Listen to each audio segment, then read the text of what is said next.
মীরা, এত চিন্তা করতেছো কেন? তোমাকে জন্মনিরোধক ইঞ্জেকশন দিয়ে দিয়েছি। এতে আর কোনো সমস্যা হবে না। এবং এটা তো আর প্রথম না। এর আগেও তো আমাদের সাথে অনেকবার হয়েছে। তখন তো কিছুই হয়নি। এবারও কিছু হবে না। ঠিক আছে, তবে কথা দাও তুমি আমাকে বিয়ে করবে। আকাশ মীরার ডান হাত শক্ত করে ধরে বলতে লাগলো। আমি তোমাকে বলেছিলাম চাকরি পেলেই তোমাকে বিয়ে করব। এই কথা বলার পরেও তুমি কেন চিন্তা করো? জানি না, তুমি বারবার বলার পরেও আমার শুধু চিন্তা হয়। এরপর থেকে আর চিন্তা করবে না। সবসময় আমার উপর ভরসা রাখবে, ওকে? মীরা মুচকি একটা হাসি দিল। আকাশ একটা রিক্সা ডাকলো। তারপর দুজনে রিক্সায় উঠে চলে গেল। তারা চলে যেতেই রাস্তায় জ্যাম লেগে গেল। সেই জ্যামের উপর পাশে মীরার খালাতো ভাই সাজ্জাদ দাঁড়িয়েছিল। সে মীরাকে অন্য ছেলের সাথে দেখতে পেয়ে সেখানে দাঁড়িয়েছিল। মীরা কি করছিল সেটা শুরু থেকে শেষ পর্যন্ত দেখেছে। এই বিষয়ে তার অনেক আগে থেকেই সন্দেহ ছিল, কিন্তু আজকে সন্দেহ পরিষ্কার হয়ে গেল। মীরা এবং আকাশ অনেকটা পথ চলে গেছে। তাই সাজ্জাদ রাস্তা পার হয়ে ফার্মেসির দোকানে প্রবেশ করতেই দোকানের একজন কর্মচারী এসে বলল। হ্যাঁ ভাইয়া, বলুন কি লাগবে? সাজ্জাদ পকেট থেকে ফোনটা বের করলো। গ্যালারিতে গিয়ে মীরার ছবি বের করে কর্মীকে দেখিয়ে বলল। মেয়েটাকে ভালো করে দেখুন। আমি এখানে ওর বিষয়ে জানতে এসেছি। একটু আগে একটা ছেলের সাথে এখানে এসেছিল। এখন আপনি কি বলতে পারবেন কেন এসেছিল? দোকানের কর্মীটা সন্দেহ চোখে সাজ্জাদের দিকে একবার তাকিয়ে চোখের দেখার থেকে মন দিল। কিছুক্ষণ চুপ করে থেকে বলা শুরু করলো। আপনি মেয়েটার কি হন? তার ব্যাপারে জানতে এসেছেন? আমি ওর ভাই। এবার বলুন কেন এসেছিল? যেহেতু ভাই হন তাই বলছি। মেয়েটা কয়েকদিন পর পর ছেলেটার সাথে এখানে আসে। কিসের জন্য আসে? এবং আমি রাস্তার ওপাশ থেকে দেখলাম সে ইঞ্জেকশন নিচ্ছে। সেটা কিসের একটু বলুন তো। মেয়েটা আজকে জন্ম নিরোধক ইঞ্জেকশন নিতে এসেছিল, তার সাথে কয়েকটা ওষুধ। এইসব কথাগুলো শুনে সাজ্জাদ অনেক অবাক হয়ে যাচ্ছে। কর্মী ভুল বলছে না তো আবার? কাজের চাপে অনেক সময় ভুল বলে দেয়। তাই নিশ্চিত হওয়ার জন্য মীরার ছবিটা আবার দেখালো। তারপর বলল। আপনি নিশ্চিত এই মেয়েটাই জন্ম নিরোধক ইঞ্জেকশন নিয়েছে? হ্যাঁ ভাই, এই মেয়ে। সাজ্জাদ আর কিছু বলার মতো ভাষা খুঁজে পেল না। দোকানের কর্মীকে কিছু না বলে বের হয়ে রাস্তা দিয়ে হেঁটে হেঁটে বাসার দিকে যেতে লাগলো। রাস্তা দিয়ে হাঁটছে এবং মনে মনে বলছে। ভাগ্য ভালো, আজকে টিউশনি করিয়ে দেরিতে ফিরেছিলাম। না হলে মীরার আসল চেহারা আর কখনো দেখতে পেতাম না। আজকে গিয়ে মীরাকে বোঝাতে হবে সে এইরকম খারাপ কাজ কেন করলো। এইসব ভাইরাল হলে সমাজে কারোর সামনে মুখ দেখাতে পারবে না। সে কথা কি সে ভেবেছে? তার সাথে এটাও জানতে হবে ওর সাথে ছেলেটাকে, যে ওর সাথে ফার্মেসিতে এসেছিল। আজকে বাসায় গিয়ে সব সত্য বের করব। এসব ভাবছে এবং বাসার দিকে হেঁটে যাচ্ছে। সাজ্জাদের পুরো নাম সাজ্জাদকে আর ডাকনাম সাজ্জাদ। আপন বলতে তার কেউ নেই। ছোট থেকে খালার বাসা থেকেই বড় হয়েছে। অনার্স ফাইনাল ইয়ারে পড়াশোনা করছে। প্রথমে যে মীরার ঘটনা পড়লেন সে হলো সাজ্জাদের খালাতো বোন। মীরার সাথে যে ছেলেটা ছিল সে হলো মীরার বয়ফ্রেন্ড। বাকি কথাগুলো গল্পের ভেতর জেনে যাবেন। সাজ্জাদ বাসার সামনে এসে দেখতে পেল মীরা ওর রুমের ব্যালকনিতে দাঁড়িয়ে থেকে ফোনে কথা বলছে। মীরা সাজ্জাদকে দেখা মাত্রই কল কেটে দিয়ে রুমের ভেতর প্রবেশ করলো। বিষয়টা সাজ্জাদ অনেক আগেই খেয়াল করেছে, কিন্তু কিছু বলেনি। সাজ্জাদ বাসার ভেতর প্রবেশ করে কলিং বেল বাজালো। একটু পর মীরার আম্মু মানে সাজ্জাদের খালামণি দরজা খুলে দিল। সাজ্জাদ বাসার ভেতরে প্রবেশ করে মীরার রুমে চলে গেল। মীরা বিছানায় চোখ বন্ধ শুয়েছিল। খাটের পাশে একটা বসার চেয়ার ছিল। সেখানে গিয়ে বসতে বসতে সাজ্জাদ মীরাকে বলল। মীরা ঘুমিয়ে আছিস নাকি? সাজ্জাদের কণ্ঠ শুনে মীরা চোখ খুলে কিছুটা অবাক হয়ে বলল। ভাইয়া, এই সময় তুই আমার রুমে? কি বলবি তাড়াতাড়ি বল। তোকে কয়েকটা প্রশ্ন করব, তার সঠিক উত্তরগুলো তুই দিবি, কেমন? ঠিক আছে বল। একটু আগে তোকে চৌরাস্তায় ফার্মেসির দোকানে একটা ছেলের সাথে দেখেছিলাম। ছেলেটার সাথে কি করছিলি সেখানে? সাজ্জাদ সব জানে, তবুও সে মীরার মুখ থেকে শুনতে চায়। কিন্তু সাজ্জাদের এমন কথা শুনে মীরার কপাল বেয়ে ঘাম পড়তে লাগলো। মাথার উপর ফুল স্পিডে ফ্যান ঘুরছে, তাতেও মীরা ঘেমে যাচ্ছে। চোখ বড় বড় করে সাজ্জাদের দিকে তাকিয়ে আছে। কি বলবে ভেবে পাচ্ছে না। মীরার এমন অবস্থা দেখে সাজ্জাদ আবার জিজ্ঞেস করলো। চুপ করে আছিস কেন? কথা বলতে পারিস না? মীরা আরো কিছুটা ভয় পেয়ে গেল। এত ভয়ের মাঝেও নিজেকে কিছুটা সামলে নিয়ে বলল। আমার এক বন্ধুর সাথে গিয়েছিলাম। মিথ্যে বলার জন্য সাজ্জাদের মাথা গরম হয়ে গেল। মীরার গালে ঠাস করে একটা থাপ্পড় মেরে বলল, মিথ্যা বলছিস কেন? চুপচাপ নিজ থেকে সত্য কথা বল, না হলে আমি নিজে তোর মুখ থেকে সত্য কথা বের করব। ছেলেটাকে আর কিসের জন্য ছেলেটার সাথে ফার্মেসিতে গিয়েছিলি? মীরা কান্না শুরু করে দিল। কিন্তু এতে সাজ্জাদের মন গলানো গেল না। সে আগের মতো অটুট হয়ে আছে, কোনো মতে নিজের রাগকে নিয়ন্ত্রণে রেখেছে। মীরা কিছু বলছে না, চুপচাপ কান্না করে যাচ্ছে। এটা দেখে সাজ্জাদের রাগ আরও বেড়ে গেল। তবু নিজেকে নিয়ন্ত্রণ করে কঠোর গলায় বলল, বলছিস না কেন? ছেলেটা কে এবং ওর সাথে ফার্মেসিতে গিয়েছিলি কেন? মীরা কান্না করা অবস্থাতে বলল, ছেলেটার নাম আকাশ, আমার বয়ফ্রেন্ড। আমাদের 3 বছরের রিলেশন। সেটা বুঝলাম, কিন্তু তুই ওর সাথে ফার্মেসিতে গিয়েছিলি কেন? মিয়া সাজ্জাদের দিকে চোখ বড় বড় করে তাকিয়ে কান্না করতে লাগলো। সাজ্জাদ সব কথা জানলেও মীরার মুখ থেকে সব কথা শুনে নিশ্চিত হয়েছে যে দোকানের কর্মীটা সত্য বলেছে। মীরা চোখ বড় বড় করে সাজ্জাদের দিকে তাকিয়ে আছে। এবার কি বলবে সেটা ভেবে পাচ্ছে না। সাজ্জাদ নিজের রাগকে কোনোভাবে নিয়ন্ত্রণ করতে পারল না। মীরার দুগালে 2টা থাপ্পড় দিয়ে মীরার ব্যাগ থেকে আকাশের দেওয়া কাগজ বের করে নিয়ে এসে কাগজের ভেতরে থাকা ওষুধগুলো মীরার সামনে ঢেলে দিল। মীরা ওষুধগুলোর দিকে তাকিয়ে দেখে চোখের পানি ফেলছে। ওষুধগুলো জন্ম নিরোধকের। তাই সাজ্জাদ মীরার চুলের মুঠি ধরে বলতে লাগলো, তোর ব্যাগে এই ওষুধগুলো কিসের জন্য এসেছে এবং আজকে ফার্মেসিতে জন্মনিরোধক ইঞ্জেকশন কেন নিয়েছিস?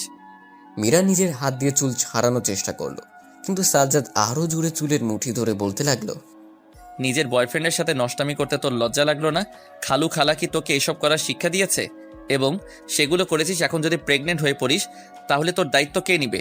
তোর প্রেমিক আকাশ কি নিবে তোর দায়িত্ব? কথাগুলো বলে চুলের মুঠি ছেড়ে দিল। মীরা ওর চুলে হাত দিয়ে কান্না করছে। পাশে চেয়ারে সাজ্জাদ মাথায় রাগ নিয়ে বসে আছে। ছোট থেকে যাকে নিজের বোনের মতো দেখে এসেছে, সে যদি এইসব কাজ করে তাহলে তার মাথা ঠিক থাকবে? মীরাকে দিয়ে এসব কখনো আশা করেনি। মীরা চুলে হাত দিয়ে কান্না করতে করতে বলতে লাগলো, তুমি যেগুলো শুনেছো সবকিছু মিথ্যা। আমি কারোর সাথে কিচ্ছু করিনি। কি করেছিস না করেছিস সবকিছুর প্রমাণ আমার কাছে আছে। আমি মনে করতাম তুই শুধু রিলেশন করিস, কিন্তু তুই তো এর থেকেও খারাপ কাজ করিস। কেন ভাইয়া, ভালোবাসা অপরাধ নাকি? আমি বলিনি যে ভালোবাসা অপরাধ। তুই যে কাজ করেছিস সেটা জঘন্য কাজ। তুই এত নিচু হতে গেছিস কেন? মীরা কিছু বলছে না, শুধু কান্না করে যাচ্ছে। কান্নাগুলো মোটেও সাজ্জাদের পছন্দ হচ্ছে না। মাথা ভর্তি রাগ এবং বিরক্তি নিয়ে বলল, এই ন্যাকা কান্না বন্ধ কর। আজকে থেকে তোর বাইরে যাওয়া সম্পূর্ণ বন্ধ। সারাদিন বাসায় বসে থাকবি। আমি তোর আকাশের ব্যবস্থা করছি। কথাগুলো বলে সাজ্জাদ রুম থেকে বের হতে যাবে, এমন সময় মীরা গিয়ে সাজ্জাদের পা জড়িয়ে ধরল এবং বলতে লাগলো, প্লিজ ভাইয়া, তুই আকাশকে কিচ্ছু করিস না। তার সাথে আব্বু আমাকেও কিচ্ছু বলিস না। আকাশের কিছু হলে আমি বাঁচতে পারবো না। সাজ্জাদ মীরার কাছ থেকে পা ছাড়িয়ে নিয়ে বলতে লাগলো, খালু বাসায় এলে তাকে সব বলবো। তুই কতটা নিচু হয়ে গেছিস সেটা তাকে জানাতে হবে। তবে তার আগে আকাশের ব্যবস্থা করব, শুধু অপেক্ষা কর। প্লিজ ভাইয়া, তুই কাউকে কিছু বলিস না। আমি আর এইসব কাজ করব না। তোকে করার সুযোগ দিলে তো করবি। আজকে থেকে তোর বাইরে যাওয়া সম্পূর্ণ অফ। হাজার চেষ্টা করলেও বাইরে যেতে পারবি না। ভাইয়া প্লিজ, তুই এরকম কাজ করিস না। ওই মুখ নিয়ে আমাকে ভাইয়া ডাকবি না। আমি তোর ভাই নই। সাজ্জাদ কথাগুলো বলে মীরার রুম থেকে বের হয়ে এলো। নিজের রুমের দিকে যাচ্ছিল, এমন সময় সাজ্জাদের খালামণি এসে বলল, সাজ্জাদ, মীরার কি হয়েছে? ওর রুম থেকে কান্নার আওয়াজ শুনতে পেলাম। ওইসব কিছুই না। আজকে রাতে খালু আসার পর তোমাদের একটা কথা বলার আছে। কি কথা আছে এখনই বল। খালু আসার পরই বলবো। ঠিক আছে, এখন গিয়ে ফ্রেশ হয়ে আয়। সাজ্জাদ আর কিছু না বলে ফ্রেশ হওয়ার জন্য ওয়াশরুমে প্রবেশ করলো। আয়নাতে নিজের মুখ দেখছে এবং মীরার কথা ভাবছে। সে কতটা নিচে নেমে গেছে। এইসব কথা যদি সমাজের মানুষের মাঝে ছড়িয়ে পড়ে তাহলে অনেক বড় সমস্যা হয়ে যাবে। মীরার আত্মহত্যা করা ছাড়া অন্য কোনো পথ থাকবে না। এগুলো ভেবেই ফ্রেশ হয়ে বাইরে চলে এলো। তারপর লাঞ্চ করে মীরার রুমে গেল আকাশের বাসার ঠিকানা নিতে। মীরা রুমে প্রবেশ করে দেখতে পেল সে ফোনে কথা বলছে। সাজ্জাদকে দেখা মাত্রই ফোনটা লুকিয়ে ফেলল। মীরার মনের ভেতর ভয় জেগে উঠল। কাঁপা কাঁপা কণ্ঠে বলে উঠল, ভাইয়া, তুই এখানে? হ্যাঁ আমি। তুই কার সাথে কথা বলছিলি? মীরা কিছুটা অবাক হয়ে বলল, কোথায়? আমি তো কারোর সাথে কথা বলছিলাম না। তুই বোধহয় ভুল দেখেছিস। সাজ্জাদ রেগে গিয়ে মীরার কাছ থেকে ফোনটা কেড়ে নিয়ে কল লিস্টে গিয়ে দেখলো আকাশের নামটা উপরে ভাসছে। এটা দেখে সাজ্জাদ আরও রাগান্বিত হয়ে বলতে লাগলো, তুই বললি কথা বলিনি, তাহলে এটা কি? মীরা ভয়ে চুপ করে আছে, কিছু বলার মতো ভাষা খুঁজে পাচ্ছে না। চোখ বড় বড় করে সাজ্জাদের দিকে তাকিয়ে আছে। সাজ্জাদ মীরার ফোনটা মেঝেতে ফেলে দিয়ে রাগী কণ্ঠে বলতে লাগলো, আকাশ কোথায় থাকে? আমি জানি না। দেখ, আমার রেগে যেতে বাধ্য করিস না, ভালোভাবে আকাশের ঠিকানা বল। বললাম তো আমি জানি না। সাজ্জাদ রেগে গিয়ে জোরে একটা থাপ্পড় মারল। থাপ্পড় খেয়ে মীরা কাঁদতে কাঁদতে আকাশের বাসার ঠিকানা বলে দিল। আকাশের বাসার ঠিকানা বলার পর সাজ্জাদ বলল, তুই বাসা থেকে বের হবি না আমি গিয়ে আকাশের সাথে কথা বলে আসছি? কথাগুলো বলেই সাজ্জাদ মীরার রুম থেকে বের হতে যাবে, তখনই পেছন থেকে ভারী কিছু দিয়ে সাজ্জাদের মাথায় আঘাত করলো। আঘাত করার জন্য মাথা দিয়ে রক্ত বের হতে লাগলো।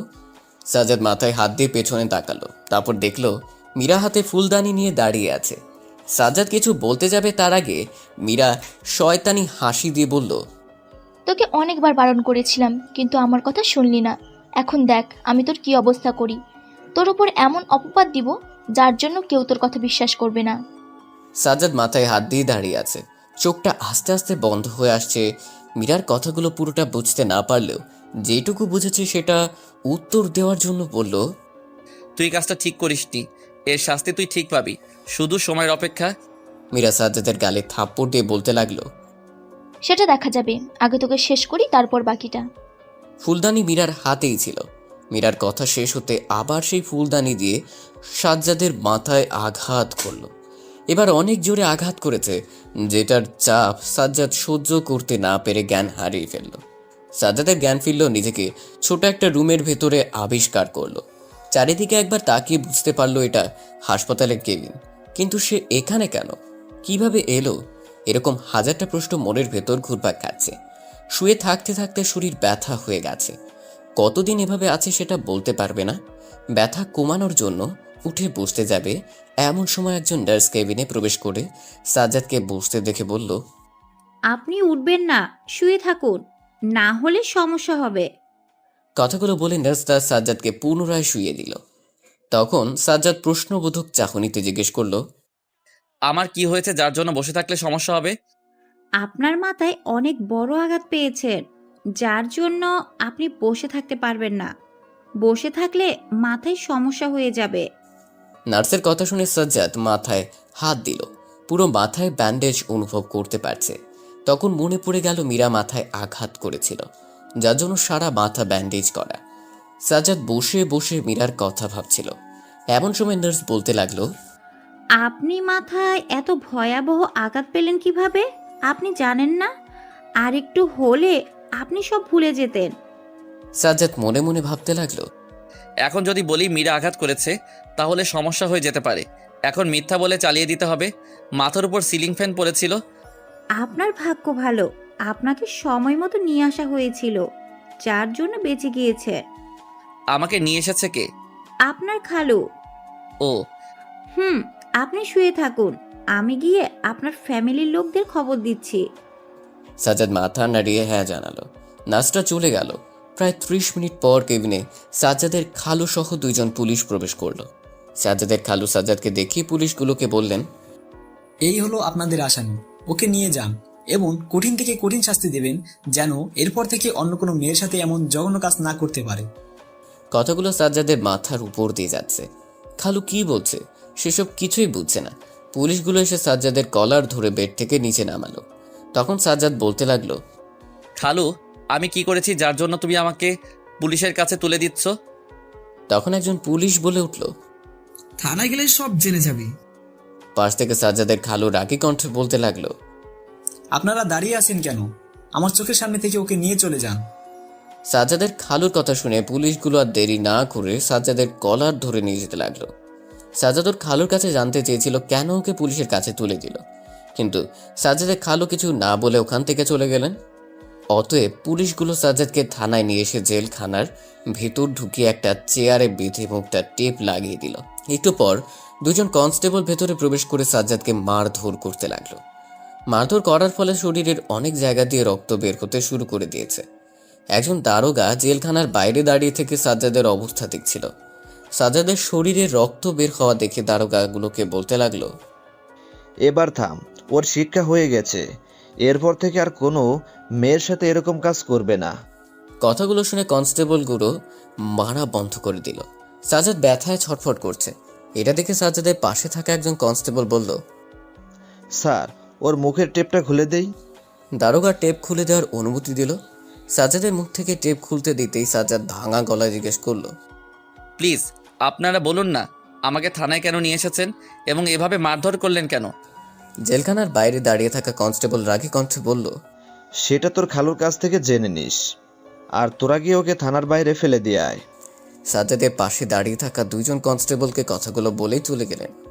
দারোগার কথা মতো ওরা গিয়ে সাজ্জাদকে থানার বাইরে ফেলে দিয়ে এলো।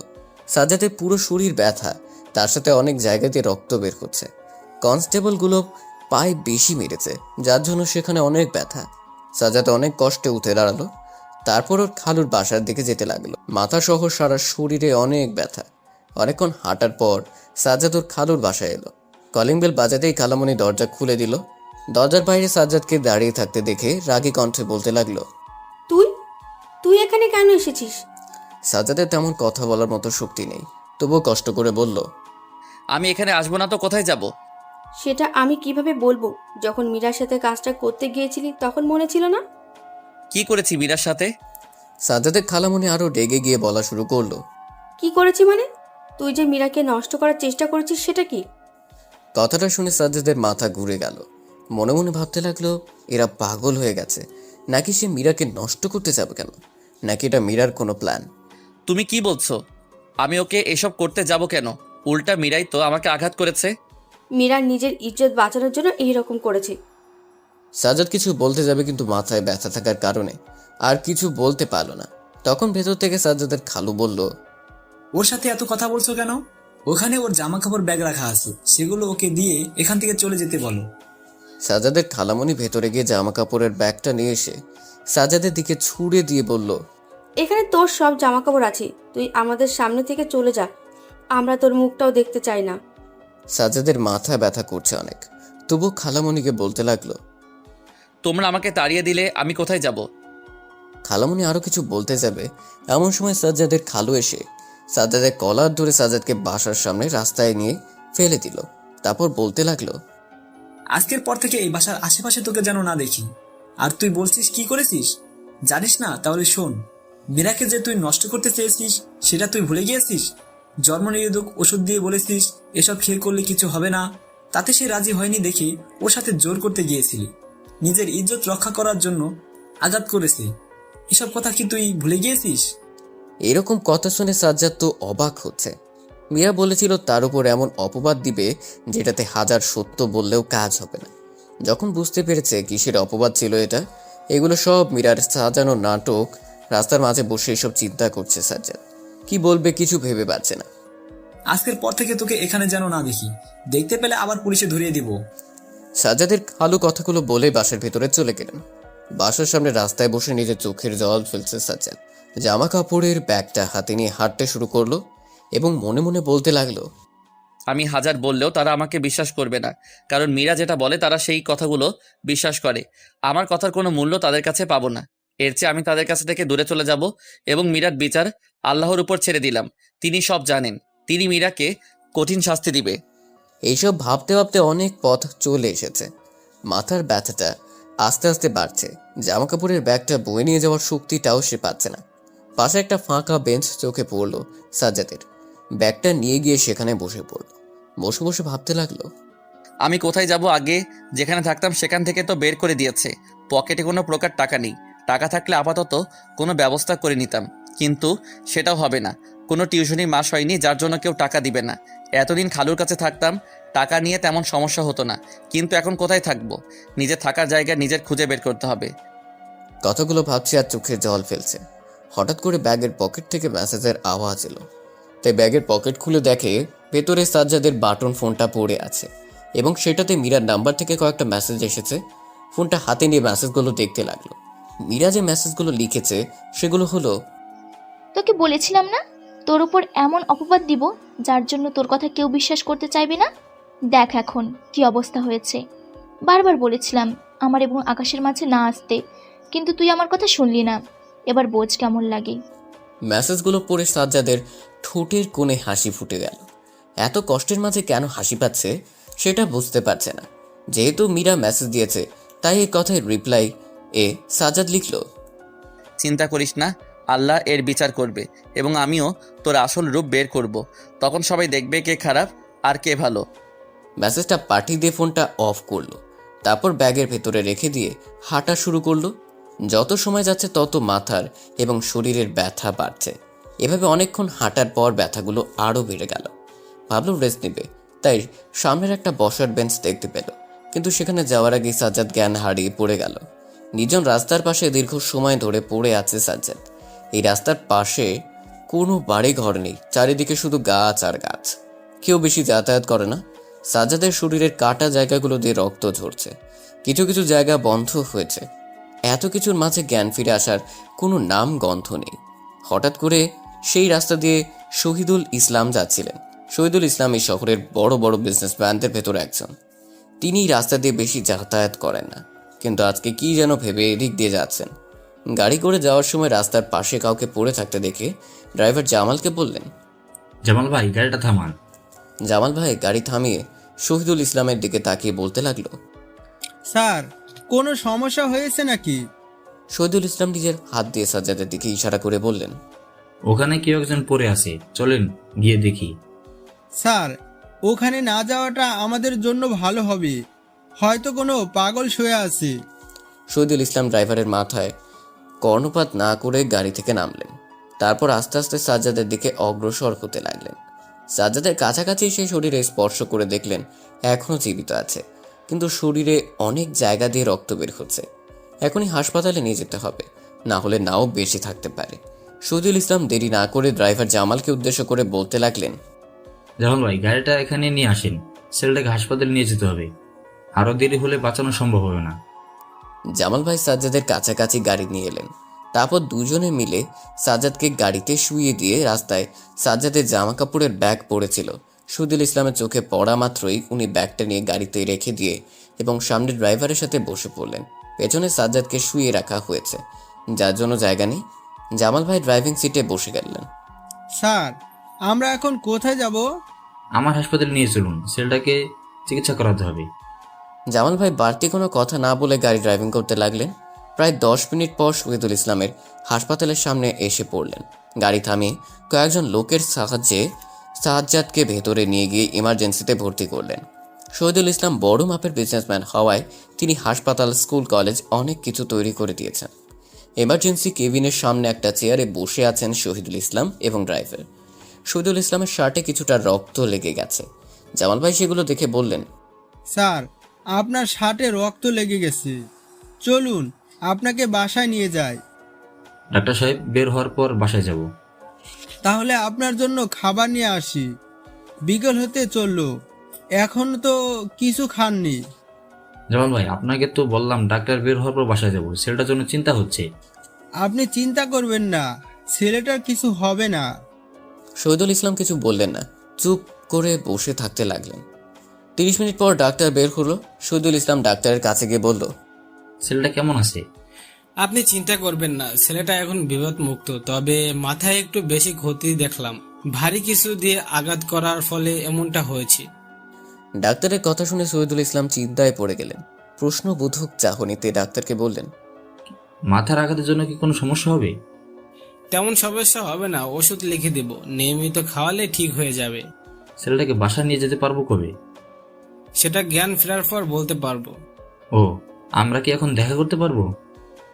এখন দেখা করতে পারবেন না, যখন জ্ঞান ফিরবে তখন দেখা করতে পারবেন। কথাগুলো বলে ডাক্তার চলে গেলেন। ড্রাইভার জামাল ভাই ডাক্তারের সকল কথা শুনছিল। যখন ডাক্তার চলে গেলেন তখন তিনি বললেন, স্যার, তাহলে চলুন বাসায় চলে যায়, পরে না হয় আবার আসবেন। হ্যাঁ চলুন, ছেলেটার জ্ঞান ফিরলে আবার আসবো। আচ্ছা তাহলে চলুন। ড্রাইভারকে নিয়ে শহীদুল ইসলাম বাসায় চলে গেলেন। বাসায় প্রবেশ করা মাত্রই শহীদুল ইসলামের স্ত্রী নূর জাহান বেগম শার্টে লেগে থাকা রক্ত দেখে বললেন, তোমার শার্টে রক্ত লেগে আছে কেন? কোথাও আঘাত পেয়েছো নাকি? শহীদুল ইসলাম নিজের শরীরে থাকা শার্ট খুলতে খুলতে বললেন, সেটা অনেক বড় ঘটনা, খাওয়ার সময় বলবো। ঠিক আছে, তুমি ফ্রেশ হয়ে আসো, আমি খাবার দিচ্ছি। শহীদুল ইসলাম ফ্রেশ হওয়ার জন্য গেলেন। শহীদুল ইসলামের পরিবারে তিনি, তার স্ত্রী এবং তার একটা মেয়ে, এই নিয়ে তার পরিবার। শহীদুল ইসলাম ফ্রেশ হওয়া শেষে খাবার টেবিলে এসে আজকের ঘটে যাওয়া ঘটনা তার স্ত্রীকে বললেন। সবকিছু শুনে তার স্ত্রী বলল, ছেলেটা এখন কেমন আছে? ডাক্তার বলল ভালো আছে, কিন্তু জ্ঞান ফিরবে কখন সেটা বলতে পারছে না। ও, ছেলেটা জ্ঞান ফিরলে আমাদের বাসায় নিয়ে এসো কেমন? সামিয়াকে দেখছি না। সামিয়া হলো ওনার মেয়ের নাম। ওর রুমে শুয়ে আছে। খাবার খেয়েছে? হ্যাঁ, একটু আগে খেয়ে গিয়েছে। আচ্ছা। তারপর তিনি খাবার শেষ করে নিজের রুমে গিয়ে বিশ্রাম নিতে লাগলেন। 2 দিন পর সাজ্জাদের জ্ঞান ফিরল। জ্ঞান ফেরার পর নিজেকে হাসপাতালের কেবিনে অনেকটা অবাক হয়ে মনে মনে বলতে লাগলো, আমি এখানে কেন? আমার যতদূর মনে আছে আমি রাস্তায় ভেতর অজ্ঞান হয়ে গিয়েছিলাম। নিশ্চয়ই আমাকে কেউ নিয়ে এসেছে, কিন্তু সে কে? সাজ্জাদের মাথায় এরকম প্রশ্ন ঘুরপাক খাচ্ছিল। ঠিক সেই সময় ডাক্তার কেবিনে প্রবেশ করলেন। সাজ্জাদ জ্ঞান ফিরেছে দেখে তিনি শহীদুল ইসলামকে কল করে জানিয়ে দিলেন। তারপর সাজ্জাদের কাছে গিয়ে বললেন, এখন কেমন লাগছে? সাজ্জাদ ডাক্তারের অবাক দৃষ্টিতে তাকিয়ে বলল, আপনি কে? আমি এই হাসপাতালের একজন ডাক্তার, আপনার চিকিৎসাগুলো আমি করছি। ও, আমি এখানে কিভাবে এলাম? আমার যতদূর মনে আছে আমি রাস্তায় পড়েছিলাম। হ্যাঁ, আপনাকে আমাদের স্যার নিয়ে এসেছে, তিনি আপনার চিকিৎসা করিয়েছেন। আপনাদের স্যারের নাম কি? উনি আসে, তার কাছ থেকে সব জেনে নিন। আপনার এখন রেস্ট দরকার, তাই ঘুমিয়ে পড়ুন। কথা শেষ হতেই ডাক্তার চলে গেলেন। সাজ্জাদ চোখ বন্ধ করে বিশ্রাম নিতে লাগলো। অন্যদিকে শহীদুল ইসলাম তার অফিসের কাজ শেষ করে ড্রাইভারকে নিয়ে হাসপাতালে এলেন। তারপর ডাক্তারের সাথে দেখা করলেন। ডাক্তার ওনাকে নিয়ে সাজ্জাদের কেবিনে প্রবেশ করলেন। এদিকে কেবিনে কারো উপস্থিতি টের পেয়ে সাজ্জাদ চোখ খুলে দেখলো ডাক্তারের সাথে একটা লোক দাঁড়িয়ে আছে। লোকটাকে দেখে সাজ্জাদ কিছু বলতে যাবে, তার আগেই ডাক্তার বলল, উনি শহীদুল ইসলাম, বড় একজন বিজনেসম্যান। উনি আপনাকে নিয়ে এসেছে, আপনারা দুজনে কথা বলুন, আমি চলে যাচ্ছি। কথাগুলো বলে ডাক্তার চলে গেলেন। শহীদুল ইসলাম সাজ্জাদের পাশে বসলেন। তারপর বলতে লাগলেন, তোমার নাম কি? জি, সাজ্জাদ কেয়ার। তোমার ওই অবস্থা হয়েছিল কেমন করে? সাজ্জাদ একটা ধীর শ্বাস ফেলে বলল, সেটা অনেক কাহিনী, পরে না হয় বলবো। আমার হাতে অনেক কম সময় আছে, এখনই বলো। সত্যি শুনবেন? হ্যাঁ শুনবো, শুরু থেকে শেষ পর্যন্ত বলো, কি হয়েছে? সাজ্জাদ ওর সাথে ঘটে যাওয়া সমস্ত ঘটনা খুঁজে বলল। তোমার সাথে অনেক খারাপ হয়েছে, যেহেতু তোমাকে বাসা থেকে বের করে দিয়েছে, এখন তুমি থাকবে কোথায়? এগুলো নিয়ে আমার চিন্তা নেই, একটা ব্যবস্থা হয়ে যাবে। তোমার যদি কোনো সমস্যা না হয় তাহলে তুমি আমার বাসায় থাকতে পারো। আরে না, আপনি যা করেছেন এটাই অনেক। এখন আপনার বাসায় গিয়ে থাকলে এটা খারাপ দেখাবে। খারাপ দেখাবে কেন? আমার কোনো ছেলে নেই, আমি ব্যবসায়ের কাজে বাইরে যাই, বাসায় শুধু আমার স্ত্রী এবং মেয়ে থাকে। এখন একজন ছেলে বাসায় দরকার। আমাকে ভাবতে দিন। ভাবতে হবে না, তুমি আমার বাসায় থাকবে, এটাই ফাইনাল। এর বিরুদ্ধে কোনো মতামত শুনতে চাই না। জোর করার কারণে সাজ্জাদ মাথা নাড়িয়ে হ্যাঁ বলল। এটা দেখে শহীদুল ইসলাম মুচকি হাসি দিয়ে বলল, তুমি শুয়ে থাকো, আমি ডাক্তারের সাথে কথা বলে আসছি। সাজ্জাদ হ্যাঁ জানালো। শহীদুল ইসলাম কেবিন থেকে বের হয়ে ডাক্তারের কাছে গেল। এদিকে সাজ্জাদ মনে মনে বলতে লাগলো, এ যুগে এমন মানুষ পাওয়া খুবই কঠিন। আমাকে চিকিৎসা করালো, আবার থাকার জন্য নিজের বাসায় নিয়ে যাচ্ছে। এমন ভাবছে যেন আমি তার নিজের আপন কেউ। এতক্ষণে শহীদুল ইসলাম ডাক্তারের সাথে কথা বলা শেষ করে এসেছে। কেবিনে প্রবেশ করে সাজ্জাদকে ভাবতে দেখে বলতে লাগলেন, এত কি ভাবছো? সাজ্জাদ নিজেকে কিছুটা সামলে নিয়ে বলল, না, কিছু না। ডাক্তারের সাথে কথা বলে এসেছি, কালকে তোমায় বাসায় নিয়ে যাব। আজকের দিনটা শুধু হাসপাতালে থাকতে হবে। ঠিক আছে। আমার জরুরি কিছু কাজ আছে, তাই চলে যাচ্ছি। কালকে এসে তোমাকে নিয়ে যাব। আচ্ছা। নিজের খেয়াল রেখো, বাই। সেদিনের মতো শহীদুল ইসলাম চলে গেলেন। পরদিন সকালবেলা হাসপাতাল থেকে সাজ্জাদকে নিয়ে বাসায় এলেন। বাসার সামনেই এসে সাজ্জাদকে নিয়ে কলিং বেল বাজালেন। তখন সামিয়া দরজা খুলে দিয়ে সাজ্জাদকে দেখে বলল, তোমার সাথে এই ছেলেটা কে? শহীদুল ইসলাম সাজ্জাদকে নিয়ে বাসার ভেতর প্রবেশ করতে করতে বললেন, সেটা একটু পরে বলছি, তুমি অপেক্ষা করো, আমি ওকে রুমে দিয়ে আসি। সামিয়ার কোনো কথা বলল না, চুপ করে দাঁড়িয়ে থাকলো। শহীদুল ইসলাম সাজ্জাদকে নিয়ে একটা রুমের ভেতর প্রবেশ করলেন। তারপর সাজ্জাদকে বিছানায় বসিয়ে দিয়ে বলতে লাগলেন, এটা তোমার রুম আজকে থেকে, তুমি এখানে থাকবে।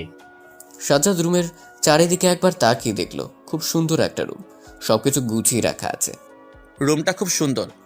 শহীদুল ইসলাম কিছুটা মুচকি হাসি দিয়ে বলতে লাগলেন, তুমি থাকবে দেখে রুমটা সুন্দর করে সাজিয়েছি।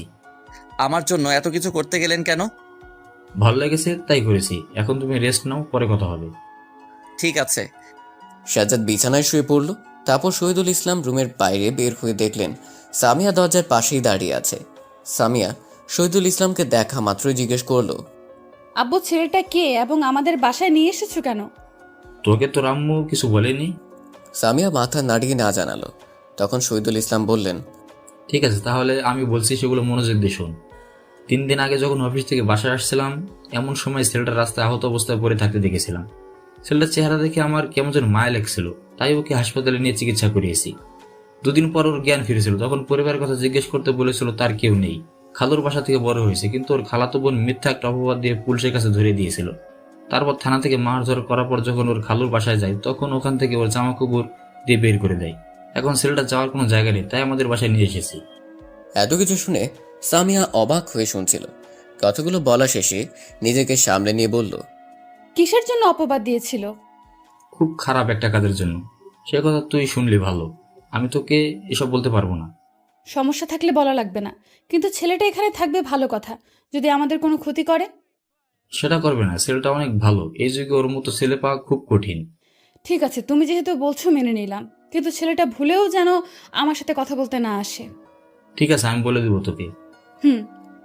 সামিয়া নিজের রুমে গিয়ে শুয়ে পড়ল। ও মনে মনে বলতে লাগলো, সাজ্জাদের ব্যাপারে যা জানার ছিল তার বেশি জেনে গেছি। আব্বু তো বলল ছেলেটা অনেক ভালো, তবুও সাজ্জাদকে আমার সুবিধার মনে হচ্ছে না। কখন কি করে ফেলবে সেটা বলা যায় না। ওর থেকে সব সময় সাবধানে থাকতে হবে। আরেকদিকে শহীদুল ইসলাম ড্রয়িং রুমে বসে টিভি দেখছিলেন। এমন সময় তার স্ত্রী এসে তার পাশে বসে বলতে লাগলেন, কি ব্যাপার, আজকে অফিসে যাবে না? শহীদুল ইসলাম টিভি দেখায় মগ্ন ছিলেন। নূরজাহান বেগম কি বলেছেন সেটা ভালোভাবে শুনতে পাননি, তাই কথাটা আবার শোনার জন্য বললেন, হ্যাঁ, কি যেন বললে? টিভি দেখছিলাম তাই শুনতে পাইনি। বলছি আজকে অফিসে যাবে না? আজকে আর যাবো না, ম্যানেজারকে সব দেখাশোনা করতে বলে দিয়েছি। ও, তুমি কিছু খাবে? এখন কিছু খাবো না। ছেলেটার কি খবর, বাসায় নিয়ে এসেছো? হ্যাঁ, রুমের ভেতরে আছে। তুমি এক কাজ করো, ওর জন্য কিছু খাবার নিয়ে যাও। ঠিক আছে। নূরজাহান বেগম 1 সেকেন্ডও দেরি না করে খাবার নিয়ে সাজ্জাদের রুমে প্রবেশ করলেন। সাজ্জাদ বিছানায় ঘুমিয়েছিল। নূরজাহান বেগম ডাকতেই ঘুমটা ভেঙে গেল।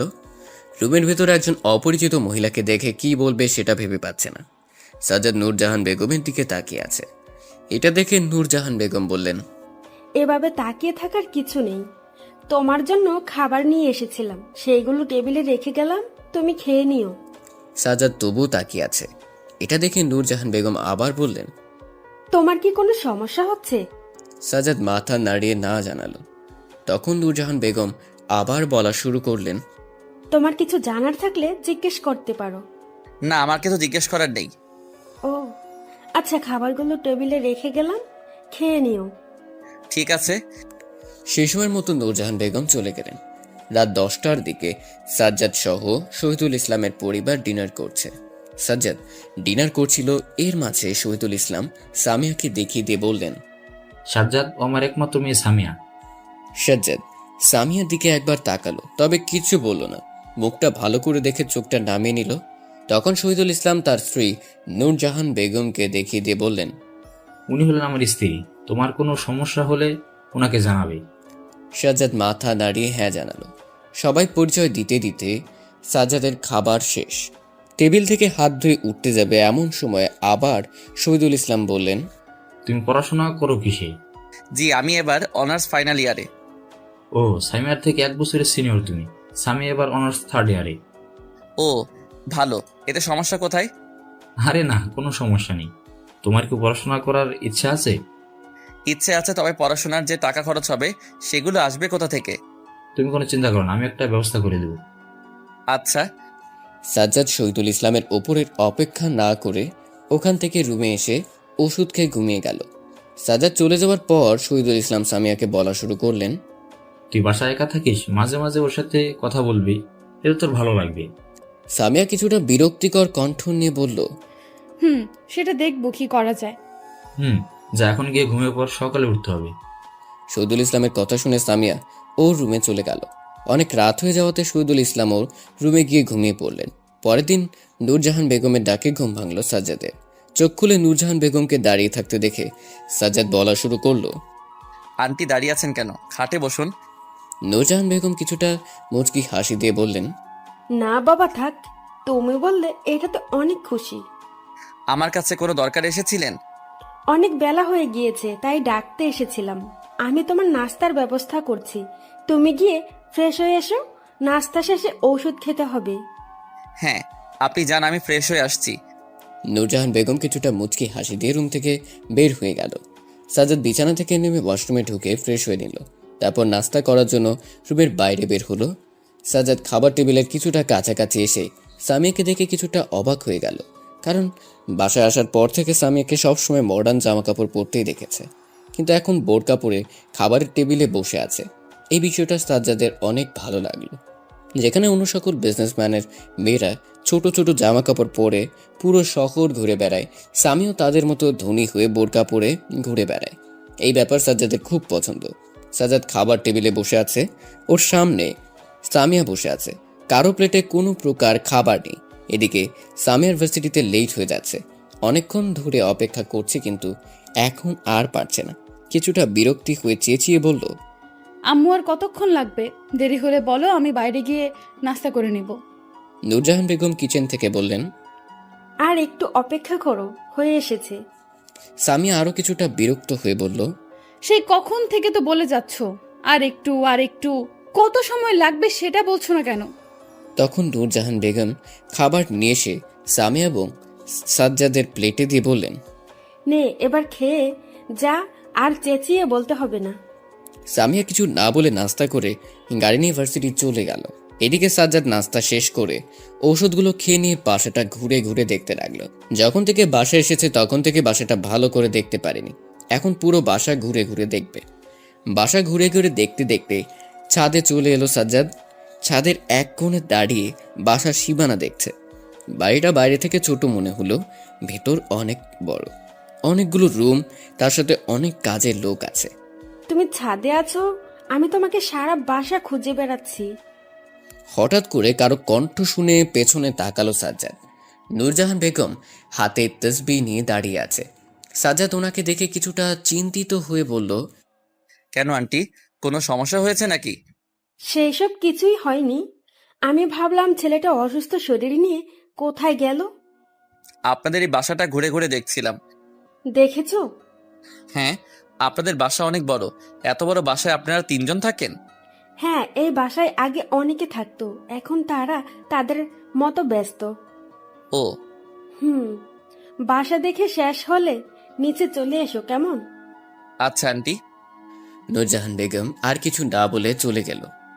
সাজ্জাদ আরো কিছুক্ষণ ছাদের উপর থেকে রুমে গিয়ে ফ্রেশ হয়ে নিল, জামা চেঞ্জ করবে, কিন্তু তার ব্যাগ খুঁজে পাচ্ছে না।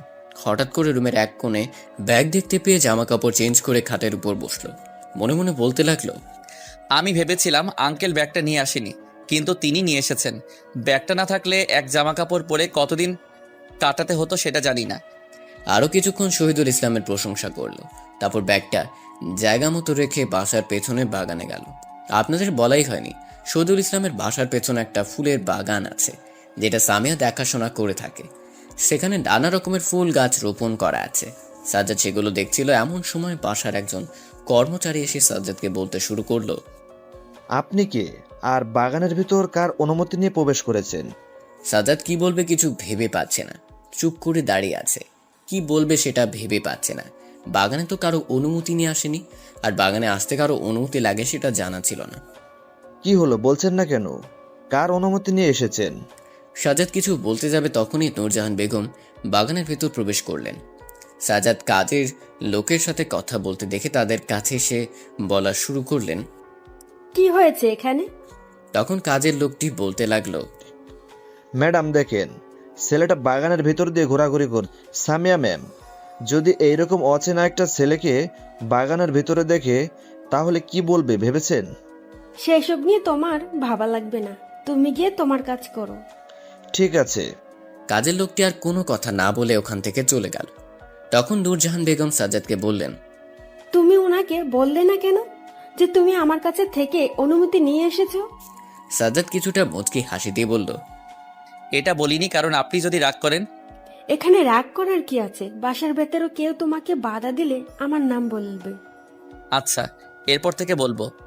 হ্যাঁ, এখন রুমের ভিতরে চলো, বাইরে থাকতে হবে না, অনেক রোদ। সাজ্জাদ আর কোনো কথা না বলে বাসার ভেতরে ঢুকে গেল। এভাবে শুয়ে বসে থাকতে থাকতে কেটে গেল 1 মাস। এই কয়েকদিনে সাজ্জাদ পুরোপুরি সুস্থ হয়ে গেছে, তবে শরীরের অনেক জায়গায় ক্ষত দাগগুলো থেকে গেছে। শহীদুল ইসলামের পরিবারের সাথেও ভালো একটা সম্পর্ক হয়ে গেছে, তবে সামিয়া একটু কম কথা বলে। সাজ্জাদও ওর সাথে কথা বলতে যায় না প্রয়োজন ছাড়া। একদিন বিকেলে শহীদুল ইসলাম, সামিয়া এবং সাজ্জাদ ড্রয়িং রুমে বসে টিভি দেখছিলেন। নূরজাহান বেগম নিজের রুমে শুয়ে আছেন। যখন সবার মনোযোগ টিভির দিকে ছিল, এমন সময় শহীদুল ইসলাম সাজ্জাদকে বললেন, তুমি কি আগে পড়াশোনা করতে? সাজ্জাদ টিভি দেখা বাদ দিয়ে শহীদুল ইসলামের দিকে তাকালো। উনি কি বলছেন সেটা শুনেননি। টিভির দিকে মনোযোগ ছিল দেখে প্রশ্নটা আবার শোনার জন্য বলল, হ্যাঁ আঙ্কেল, কি বলেন? বললাম তুমি এর আগে কি পড়াশোনা করতে? হ্যাঁ, অনার্স ফাইনাল ইয়ারে। আপনাকে তো এর আগে বলেছিলাম। আমার মনে পড়ছে না। তুমি কি আর পড়াশোনা করতে চাও? হ্যাঁ চাই, কিন্তু আমার খরচ চালাবো কিভাবে? সেটা পরে বলবো। তুমি কালকে সামিয়ার সাথে ভার্সিটির দিকে ভর্তি হয়েছো, কেমন? কোনো কাগজপত্র লাগবে না? আমি ফোন করে বলে দেবো, ওইসব কিছুই লাগবে না। তুমি কালকে থেকে ক্লাসে করো। আচ্ছা। তখন শহীদুল ইসলাম তার মেয়ে সামিয়াকে বললেন, সামিয়া, তুই কালকে সাজ্জাদকে ভার্সিটিতে নিয়ে ভর্তি করে দিবি। সামিয়া কিছুটা বিরক্ত হয়ে বলল, আমি যাব কেন? তুমি গিয়ে ভর্তি করে নিয়ে এসো। কালকে জরুরি একটা মিটিং আছে, তাই যেতে পারবো না। ঠিক আছে, যেহেতু তোমার মিটিং আছে তাহলে আমি গিয়ে ভর্তি করে দেব। সমস্যা হলে আমাকে কল দিস, সব ঠিক হয়ে যাবে। আচ্ছা। তারপর আর কেউ কোনো কথা বলল না। পরের দিন সকালে সাজ্জাদ নাস্তা করে সামিয়ার জন্য ড্রয়িং রুমে বসে আছে। একটু পর সামিয়া নিজের রুম থেকে বের হলো। নাস্তা শেষ করে সাজ্জাদকে নিয়ে গাড়ির কাছে এসে বলল, গাড়ি চালাতে পারো? সাজ্জাদ মাথা নাড়িয়ে হ্যাঁ জানালো। ওকে, আমি রাস্তা দিয়ে যাচ্ছি, তুমি গাড়ি চালাও। সামিয়া কথাগুলো বলে গাড়ির ভেতরে বসে পড়ল। সাজ্জাদ ড্রাইভিং সিটে বসে গাড়ি চালু করে যেতে লাগলো। সামিয়া রাস্তা বলছে, সাজ্জাদ সেই রাস্তা অনুসারে যাচ্ছে। ভার্সিটির সামনে আসার পর সামিয়া গাড়ি থামাতে বলল। গাড়ি থামানোর পর সামিয়া গাড়ি থেকে নেমে সাজ্জাদকে বলল, তুমি গাড়িটা পার্কিং করে আসো। ঠিক আছে, তুমি এখানে থাকো, আমি আসছি। সাজ্জাদ গাড়ি পার্কিং করে এসে সামিয়ার সাথে ভার্সিটির ভেতর প্রবেশ করলো। সাজ্জাদ সামিয়া দুজনকে তুমি করে বলে। প্রথমে আপনি বলতো, কিন্তু এখন তারা তুমি করে কথা বলে। সামিয়া সাজ্জাদকে নিয়ে প্রিন্সিপালের কেবিনে চলে গেল। ওনার সাথে কথা বলে সাজ্জাদকে ভর্তি করিয়ে দিল। তারপর কেবিনের বাইরে এসে সামিয়া বলল, তাহলে তুমি ক্লাসে চলে যাও, ক্লাস শেষে গাড়ির কাছে চলে যেও, তাই হবে। ঠিক আছে। তুমি ক্লাসটা চিনবে কি? সমস্যা নেই, খুঁজে নিব। ওকে, আমি ক্লাসে চলে যাচ্ছি। সামিয়া ক্লাসে চলে গেল। এদিকে সাজ্জাদ সারা ভার্সিটি খোঁজার পর নিজের ক্লাস পেল। স্যার এখনো ক্লাসে আসেনি। ক্লাসের লাস্ট বেঞ্চে ফাঁকা থাকায় সাজ্জাদ গিয়ে সেখানে বসে পড়ল। একটু পর স্যার ক্লাসে প্রবেশ করলো। ক্লাস করানোর সময় সাজ্জাদকে দেখতে পেয়ে দাঁড়াতে বলল। সাজ্জাদ ভদ্রতার সাথে দাঁড়িয়ে গেল। তখন স্যার বলতে লাগলো, তোমাকে তো এই ভার্সিটিতে আগে দেখিনি, নতুন ভর্তি হয়েছো নাকি?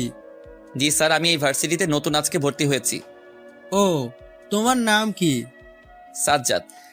আচ্ছা, মনোযোগ দিয়ে ক্লাস করো, কেমন? এখন বসো। সাজ্জাদ বসে পড়ল। স্যার ক্লাস শুরু করলো। একে একে সব স্যারের ক্লাস শেষ হয়ে যাওয়ার পর সাজ্জাদ ক্লাস থেকে বের হতে যাবে, এমন সময় একটা মেয়ে সাজ্জাদের পট আটকে দাঁড়িয়ে বলল, হাই, আমার নাম ইরা। তোমার নাম তো সাজ্জাদ, তাই না? হ্যাঁ, আমার নাম সাজ্জাদ।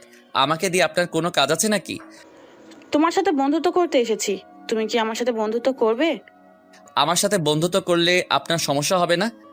আমার সমস্যা হবে কেন? তুমি বন্ধুত্ব করবে কিনা এটা বলো। সাজ্জাদ মনে মনে ভাবতে লাগলো, বন্ধুত্ব করলে খারাপ হয় না। এই ভার্সিটিতে নতুন একজন বন্ধু থাকলে ভালো হবে। এইসব ভেবে ইরাকে বন্ধুত্বের জন্য হ্যাঁ বলে দিল। ইরা কিছুটা খুশি হয়ে বলল, তাহলে আজকে থেকে তুই করে কথা বলবে, কেমন? আপনি করে বললে সমস্যা হবে নাকি? আপনি করে বললে কেমন যেন শোনা যায়। যেহেতু দুজন ক্লাসমেট, তাই তুই অথবা তুমি করে বললে ভালো হবে। ঠিক আছে, তুমি করে কথা বলবো, তাই হবে। ওকে। ওদের কথা বলার মাঝখানে সামিয়া এসে পড়েছে। সাজ্জাদকে ইরার সাথে কথা বলতে দেখে বলতে লাগলো, ইরা আপু, তুমি ওনার সাথে কি কথা বলছো? সামিয়ার কথা শুনে ইরা বলল, তুমি ওকে চিনো? হ্যাঁ, ও তো আমাদের বাসায় থাকে। তাহলে তো ভালোই। ওদের কথা বলার মাঝখানে সাজ্জাদ বলে উঠল, তোমরা কথা বলো, আমি গিয়ে গাড়ি নিয়ে আসছি। কথাটা বলে সাজ্জাদ গাড়ি নিতে গেল। অন্যদিকে ইরা এবং সামিয়া কথা বলছে। ইরা সামিয়ার কাছ থেকে সাজ্জাদের ব্যাপারে জিজ্ঞেস করছে, সামিয়া সবকিছুর উত্তর দিচ্ছে। এদিকে সাজ্জাদ গাড়ি নিয়ে ভার্সিটির গেটের সামনে অপেক্ষা করছে, কিন্তু সামিয়া আসছে না। অনেকক্ষণ অপেক্ষা করার পর সামিয়ার দেখা পাওয়া গেল। ওর সাথে ইরাও আছে। দুজনে গাড়ির কাছে এসে দাঁড়ালো। একটু পর দুজনে গাড়িতে উঠে বসলো। তখন সাজ্জাদ বলল, তাহলে কি যাব? গাড়ির পেছন থেকে সামিয়া বলল, হ্যাঁ যাও, তবে বাসায় যাওয়ার আগে ইরাকে ওর বাসায় নামিয়ে দিয়ে যাও। আমি তো ইরার বাসা চিনি না। এটা বলার সাথে সাথে ইরা বলে উঠল, আমি রাস্তা বলে দিচ্ছি, তুমি নিয়ে চলো। সাজ্জাদ আর কিছু বলল না। ইরার দেখানো রাস্তায় গাড়ি চালাতে লাগলো। পেছনের সিটা ইরা ও সামিয়া বসে বসে গল্প করছে। একটা সময় ইরা গল্প করা বাদ দিয়ে সাজ্জাদকে বলল, তোমার সাথে যে কাজটা হয়েছে এটা খুব খারাপ হয়েছে। সাজ্জাদ অবাক হয়ে গেল। ইরা কোন কাজের কথা বলছে? অবাক হয়ে একবার ইরার দিকে তাকিয়ে সামনে তাকিয়ে বলতে লাগলো, কোন কাজটা খারাপ হয়েছে? মানে মীরা যে কাজগুলো করেছে সেটার কথা বলছি। এই বিষয়টা তুমি কিভাবে জানলে? আমাকে সামিয়া বলছে। আর গাড়িটা এখানে থামাও। সাজ্জাদ গাড়ি থামিয়ে দিল। ইরার বাসা চলে এসেছে। ইরা গাড়ি থেকে নেমে যাচ্ছে এমন সময় সাজ্জাদ বলল, প্লিজ এইসব কথা কাউকে বলবে না। তুমি চিন্তা করো না, এসব কথা কেউ জানবে না। কথাগুলো বলে ইরা বাসার ভেতরে ঢুকে গেল। সাজ্জাদ আবার গাড়ি চালাতে লাগলো। একটু পর বাসায় চলে এলো। সামিয়া গাড়ি থেকে নামতে যাবে এমন সময় সাজ্জাদ বলল, সামিয়া, তোমাকে একটা কথা বলবো, সেটা কি রাখবে? হ্যাঁ বলো। তুমি আমার এই অতীতটা আর কাউকে বলো না প্লিজ। বললে কি হবে? বললে আমার অনেক সমস্যা হবে, তাই বলছি তুমি আর কাউকে এই কথাগুলো বলবে না প্লিজ। তুমি যেহেতু বলছো তাই আর বলবো না। ধন্যবাদ। সামিয়া মুচকি একটা হাসি দিয়ে বাসার ভেতর প্রবেশ করলো। সাজ্জাদও গাড়িটা পার্কিং করে বাসার ভেতর ঢুকে নিজের রুমে গিয়ে ফ্রেশ হলো। খাবার খেয়ে ঘুমিয়ে গেল। বিকেলে শহীদুল ইসলাম অফিস থেকে বাসায় ফিরলেন। তখন সাজ্জাদ এবং ইরা ড্রয়িং রুমে বসেছিল। শহীদুল ইসলাম সামিয়ার কাছে এসে হাতে কয়েক হাজার টাকা ধরিয়ে দিয়ে বললেন, এই টাকাগুলো দিয়ে সাজ্জাদকে শপিং করিয়ে দিস। সামিয়া টাকাগুলো সোফার উপর রেখে বলল, তো এইগুলো আমাকে দিচ্ছ কেন? সাজ্জাদকে দাও, সে নিজে গিয়ে শপিং করে নিয়ে আসবে। ও পারবে না, তুই গিয়ে ওর পছন্দ মতো জামা কাপড় ও একটা মোবাইল কিনে দিবি। ঠিক আছে। কালকে ভার্সিটি থেকে আসার পথে শপিং করিয়ে নিয়ে আসিস। আচ্ছা। সামিয়ার সাথে কথা বলা শেষ করে শহীদুল ইসলাম সাজ্জাদের কাছে এসে বললেন, কালকে ভার্সিটি থেকে আসার সময় তোমার পছন্দের মতো জিনিস কিনে নিয়ে এসো এবং কালকে থেকে তুমি আমার অফিসে কাজ করবে। শহীদুল ইসলামের কথা শুনে সাজ্জাদ কি বলবে সেটা ভেবে পাচ্ছে না। হা করে শহীদুল ইসলামের দিকে তাকিয়ে আছে। লোকটার সাথে যত সময় থাকছে তত অবাক হয়ে যাচ্ছে। এর জায়গায় অন্য কেউ থাকলে হাসপাতালে রেখে নিজের মতো চলে আসতো, কিন্তু সে এমন করলো না। হাসপাতালে চিকিৎসা করিয়ে নিজের বাসায় নিয়ে এসে রেখেছে, সাথে নিজের অফিসে চাকরি দিয়েছে। শহীদুল ইসলামের দিকে তাকিয়ে কতগুলো ভাবছিল সাজ্জাদ। এভাবে তাকিয়ে থাকতে দেখে শহীদুল ইসলাম বলল, কি হয়েছে, এভাবে তাকিয়ে থেকে কি ভাবছো? শহীদুল ইসলামের কথা শুনে সাজ্জাদ চমকে উঠল। নিজেকে কিছুটা সামলে নিয়ে বলল, কিছু না। ঠিক আছে, আমি রুমে চলে যাচ্ছি, কেমন? কথাগুলো বলেই শহীদুল ইসলাম রুমে চলে গেলেন। সাজ্জাদ সামিয়ার দিকে একবার তাকালো। সামিয়া টিভি দেখায় ব্যস্ত, তাই সাজ্জাদও টিভি দেখতে লাগলো। পরের দিন ভার্সিটির ক্লাস শেষে গাড়ির ভেতর বসে থেকে সামিয়ার জন্য অপেক্ষা করছে, কিন্তু সামিয়ার কোনো দেখা পাচ্ছে না। একটু পর সামিয়াকে দেখতে পাওয়া গেল ইরার সাথে গাড়ির দিকে আসছে। গাড়ির প্রায় কাছাকাছি এসে গেছে এমন সময় স্মার্ট একটা ছেলে এসে সামিয়ার পথ আটকে দাঁড়ালো এবং পকেট থেকে একটা গোলাপ ফুল বের করে সামিয়াকে প্রপোজ করে দিল। ভার্সিটির সবাই ওদের দুজনের দিকে তাকিয়ে আছে। বিশেষ করে সাজ্জাদ মনোযোগ সহকারে ওদের কর্মকাণ্ড দেখছে।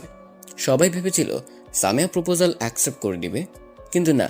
সবাইকে অবাক করে দিয়ে সামিয়া ছেলেটার গালে ঠাস করে একটা থাপ্পড় মেরে দিয়ে রাগী গলায় বলতে লাগলো, তোকে কতবার বলেছি আমাকে তোর পছন্দ না, তবুও তুই বারবার প্রপোজ করিস কেন? এবং এই নিয়ে কতবার প্রপোজ করলি? ছেলেটা কিছু না বলে গালে হাত দিয়ে দাঁড়িয়ে আছে। সামিয়া নিজের সমস্ত শক্তি দিয়ে থাপড় মারার কারণে গালে আঙ্গুলের ছাপ বসে গেছে, তার সাথে ঠোঁট দিয়ে রক্ত পড়ছে। সামিয়া নিজের মতো করে কথা বলে যাচ্ছে, কিন্তু ছেলেটি কিছুই বলছে না।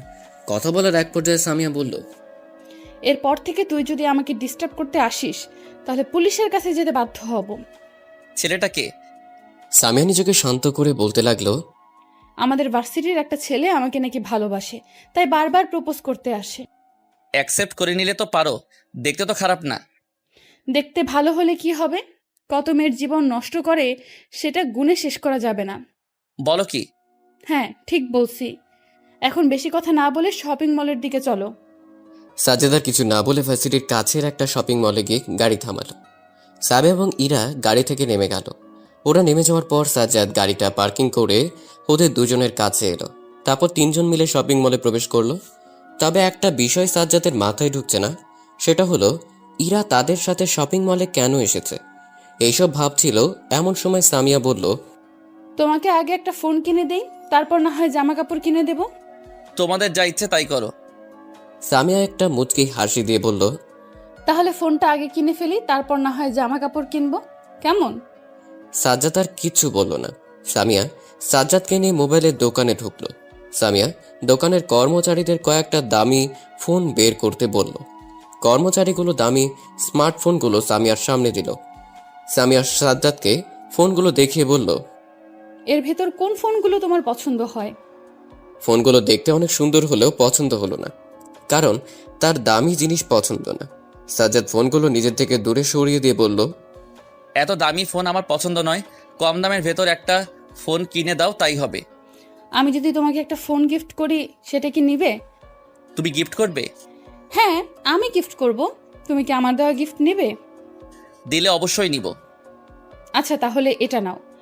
সামিয়া ফোনগুলো নিজের সামনে রাখলো। তারপর বলতে লাগলো। সামিয়া কথাটা বলে একটা ফোন হাতে ধরিয়ে দিল। কর্মচারী যে দামি ফোনগুলো দিয়েছিল এটা তার ভেতর একটা। সাজ্জাদ ফোনটা হাতে নিয়ে বলল, এটা কি করব? সামিয়া বিল করতে করতে বলল, এই ফোনটা আমি তোমাকে গিফট করলাম। তাই বলে দামি ফোন কেন? কম দামি ফোন দিলেই পারতে। এই কথা শুনে পাশ থেকে ইরা বলে উঠল, তোমাকে দিয়েছি, তুমি রেখে দাও। আজ থেকে এই ফোন ব্যবহার করবে। সিম আছে তোমার? হ্যাঁ, আমার ব্যাগের ভেতরে সিম আছে। সাজ্জাদ এবং ইরার কথাগুলো সামিয়া শুনছিল। সামিয়া বিল পে করায় ব্যস্ত থাকায় এতক্ষণ কথা বলতে পারেনি। এখন বিল পে করা শেষ। বিলের কাগজটা নিজের ব্যাগের ভেতর রাখতে রাখতে বলল, আগের সিম ব্যবহার করতে হবে না। আমার বাসায় অনেক নতুন সিম আছে, বাসায় যাওয়ার পর তোমাকে 2টা দিব। এটা শুনে সাজ্জাদ বলল, আরে না, আমার সিম লাগবে না, আগের সিম ব্যবহার করব, সেটাতেই হয়ে যাবে। আগের সিম ব্যবহার করা লাগবে না, ওই সিম ব্যবহার করলে সমস্যা হতে পারে। কি সমস্যা হবে? অনেক সমস্যা হতে পারে, সেটা না বললাম। এখন চলো, তোমার জন্য শার্ট প্যান্ট কিনে নিয়ে আসি। সাজ্জাদ আর কোনো কথা বলল না। ইরা তো প্রথম থেকেই চুপ করে আছে, শুধু মাঝখানে একবার কথা বলেছে। সামিয়া ছেলেদের কর্নারে গিয়ে কয়েকটা টি শার্ট ও প্যান্ট কিনে সেগুলো বিল পে করে জুতার দোকানে গিয়ে 2টা জুতা কিনে নিয়ে শপিং মল থেকে বের হয়ে গাড়িতে বসলো। সামিয়া গাড়িতে বসে সাজ্জাদকে বলল, যাওয়ার সময় ইরার বাসার সামনে দিয়ে যেও। সাজ্জাদ মাথা নাড়িয়ে হ্যাঁ জানালো। তারপর গাড়ি চালাতে শুরু করলো। কালকে ইরার বাসা চিনে গেছে, তাই আজকে আর কোনো সমস্যা হলো না। ইরার বাসার সামনে এসে গাড়ি থামালো। ইরা গাড়ি থেকে নেমে সামিয়াকে বিদায় জানিয়ে সাজ্জাদকে বলল, কালকে ভার্সিটি এসো। কথাটা বলে বাসার ভেতর ঢুকে গেল। সাজ্জাদও সামিয়াকে নিয়ে বাসায় চলে এলো। গাড়ি পার্কিং করে দুজনে একসাথে বাসায় প্রবেশ করলো। শপিংয়ের ব্যাগগুলো সামিয়ার হাতেই ছিল। সামিয়া সেগুলো সাজ্জাদের হাতে দিল। ব্যাগগুলো নিয়ে সাজ্জাদ নিজের রুমে গিয়ে খাটের উপর রেখে ফ্রেশ হতে ঢুকলো। ফ্রেশ হওয়া শেষে শপিং ব্যাগগুলো কাছে গিয়ে মোবাইল প্যাকেটটা হাতে নিল। প্যাকেটের উপর থেকে ফোনটা দেখলো, রিয়েলমি জিটি নিও 2 বাজারে, যার মূল্য 40,000 টাকার কাছাকাছি। ফোনের প্যাকেটটা খাটের উপর রেখে একটা টি শার্ট এবং প্যান্ট খাটের উপর রাখলো। বাকিগুলো আলমারিতে তুলে রেখে দিয়ে আবার ফোনের কাছে এলো। প্যাকেট থেকে ফোনটা বের করলো। তারপর ব্যাগের পকেট থেকে বাটন ফোনটা বের করে পুরনো সিমটা ফোনে তুলতে যাবে এমন সময় সামিয়া নতুন সিম নিয়ে রুমে প্রবেশ করলো। সাজ্জাদকে পুরনো সিমটা ফোনে তুলতে দেখে বলা শুরু করলো, তোমাকে কতবার না করলাম, তবুও তুমি আগের সিম ফোনে তুলছো। সাজ্জাদ বুঝতে পারছে না আগের সিম ব্যবহার করলে কি সমস্যা হবে। এই সিমটাতে অনেকের সাথে যোগাযোগ করা হতো, এখন আর সেটা হবে না। এই সিম ব্যবহার করলে কি সমস্যা হবে? সামিয়া সাজ্জাদের হাত থেকে ফোনটা নিল। তারপর নতুন 2টা সিম নিয়ে ফোনের ভিতর ঢুকিয়ে দিয়ে ফোন অন করতে করতে বলল, এই সিম ব্যবহার করলে তোমার খালাতো বোন কল দিয়ে এমন এমন কথা বলবে যেগুলো শুনলে তোমার অনেক কষ্ট হবে, যেটা আমরা কেউই চাই না। তাই তোমাকে এই সিম ব্যবহার করতে দিব না। সত্যি তোমাদের মতো মানুষ এই যুগে পাওয়া যায় না। এখন তো সবাই যার যার স্বার্থ বুঝে, অন্যের চিন্তা কেউ করে না।